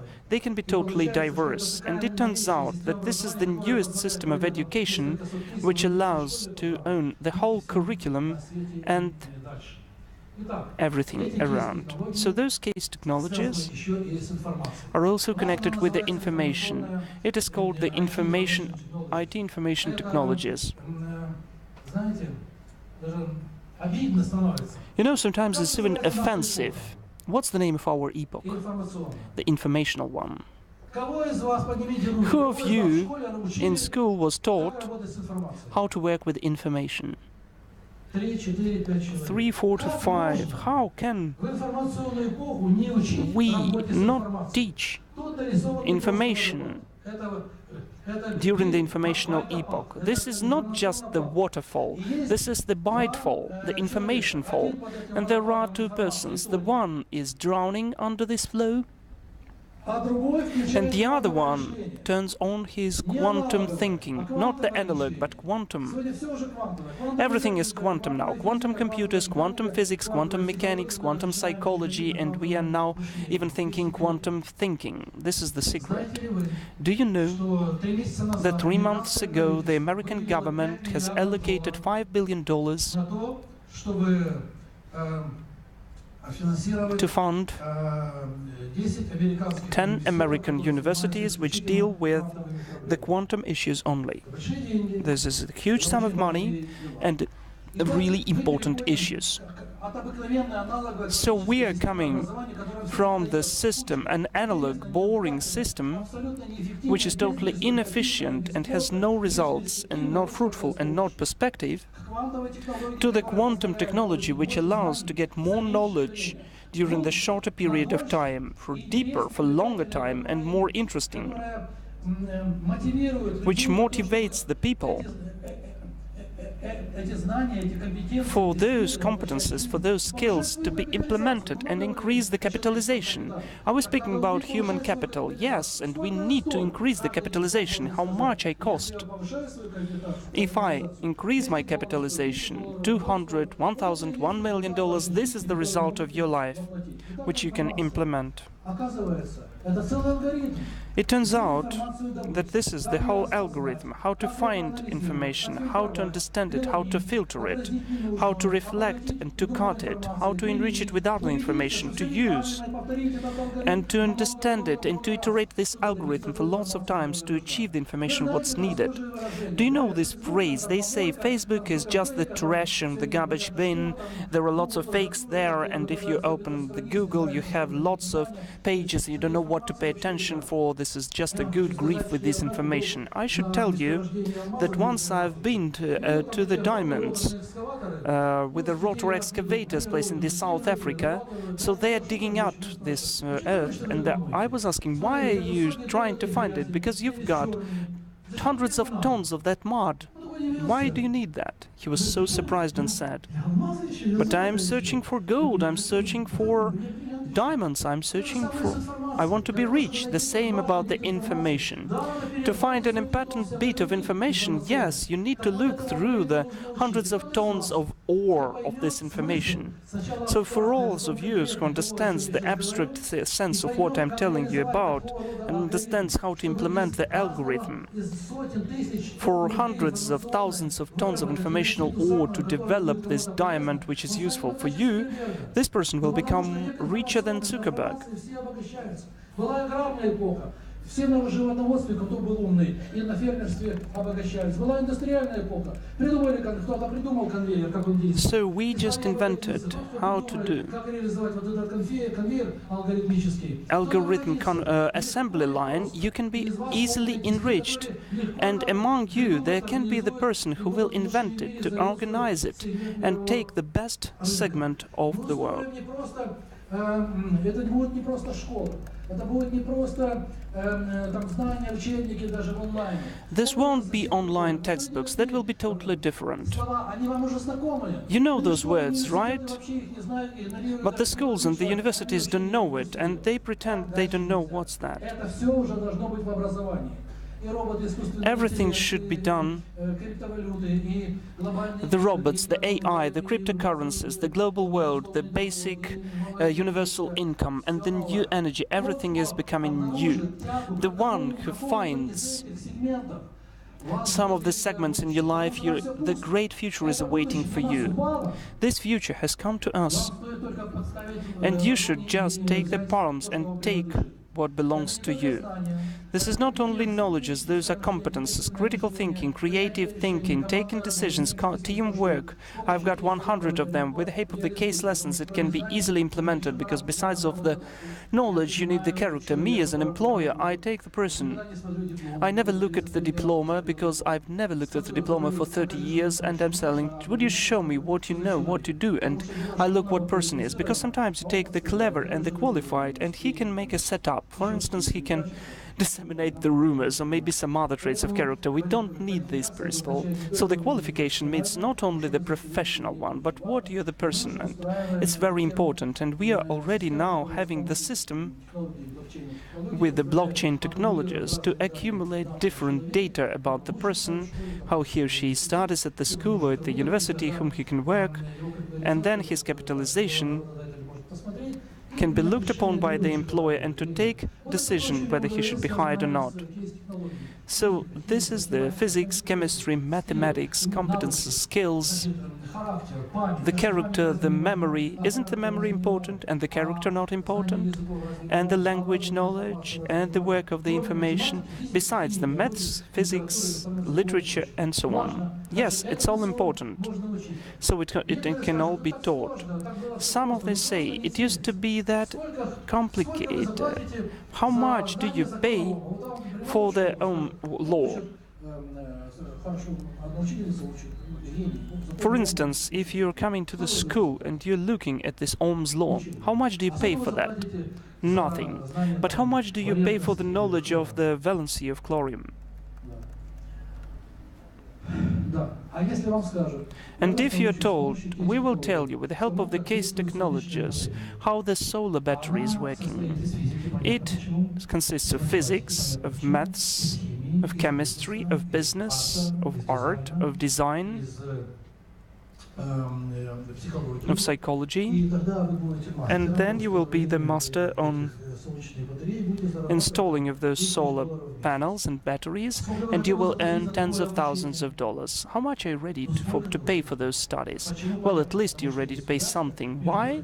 Because there is the connection between the input and output, between the entry and the exit. You can see this connection, it's working here. The same is done with some schools, universities and vocational studies. Those technologies, I'm not reading the lecture, I'm telling you how it's done. Because if you look at our today's agenda, this chapter where I'm speaking has the name of the best practices, right? Vladimir, let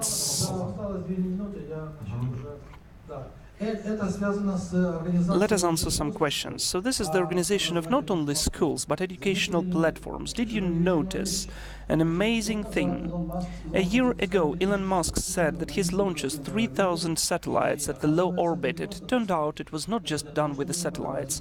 It's to give the information throughout the Earth, so including the educational systems. The day before yesterday, Jeff Bezos with Amazon also said that he wants to launch satellites, competing satellites. Of course, this will be the different system of education.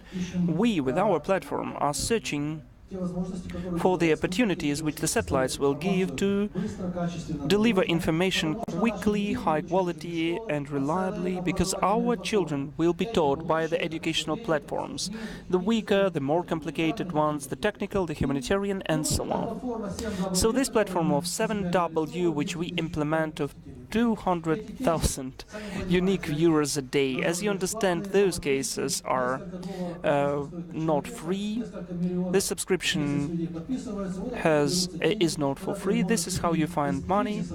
And when you can see the crisis of the information and you're saying that the lessons are boring, this is already the challenge for me. I created the educational platform, and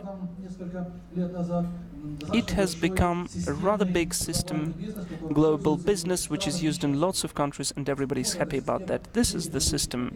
This is a bit about me, and this is the end of me. I do apologize that I spoke a bit longer, but still I'm glad that we can see the perspectives of our countries and to see how the knowledge is gained at the school can be implemented if the country takes the strategy 10 for 10. For 10, you will be able to study in the agrarian sector or anything else, and you will be able to gain knowledges when you understand that there are dozens of billions of dollars in the IT, agrarian business, energy, machine building, and so on. Thank you so much. Thank you, Vladimir.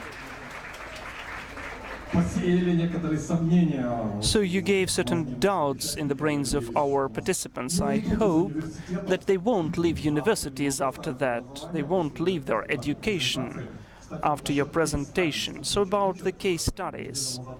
A week ago I've been to the Technical College of Rotterdam, and I was amazed when in the experimental warehouse they had certain quadricycles. Those were our students. In the beginning of the year, the teacher is gathering the group of 10 to 12 men, and he said that you have the task in the end of the year to get the certificate for the car, 500. So you shouldn't try to find the profession.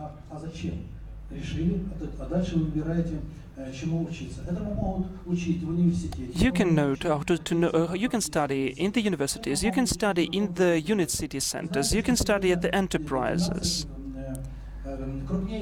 You know that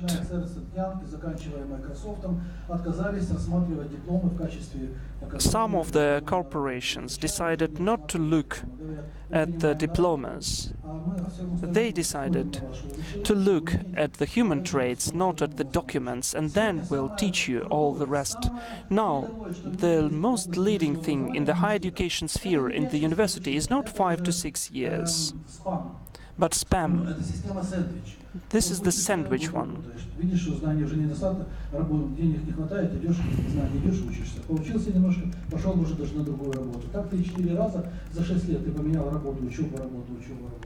So when you try to change the studies and the job, in the beginning, your capitalization is $5,000 to $6,000. You have the totally different understanding. And the values question. If we think not like the society, and if we act not like everyone does, wouldn't be just separated by the society.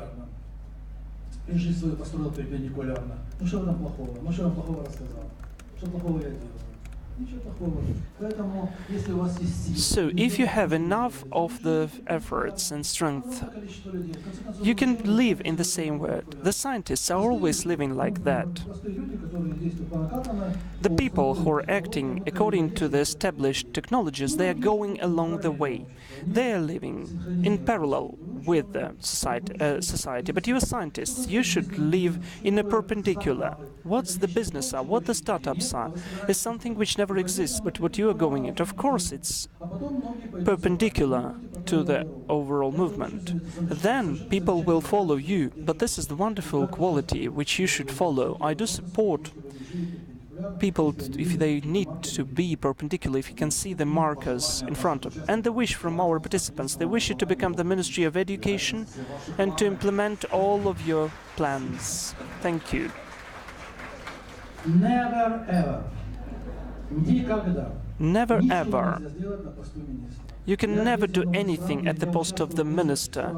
I went through the several countries, and the systems of the educations were never reformed from top to the bottom, only from bottom to the top. I do understand how the directors and the teachers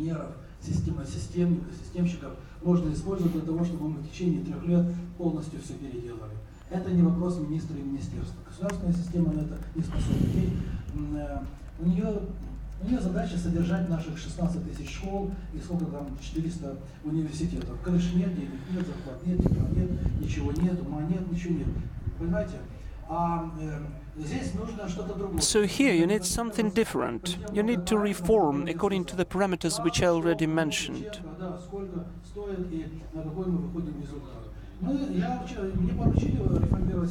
So if I was appointed to reform the education system in Kiev region, I'll do that.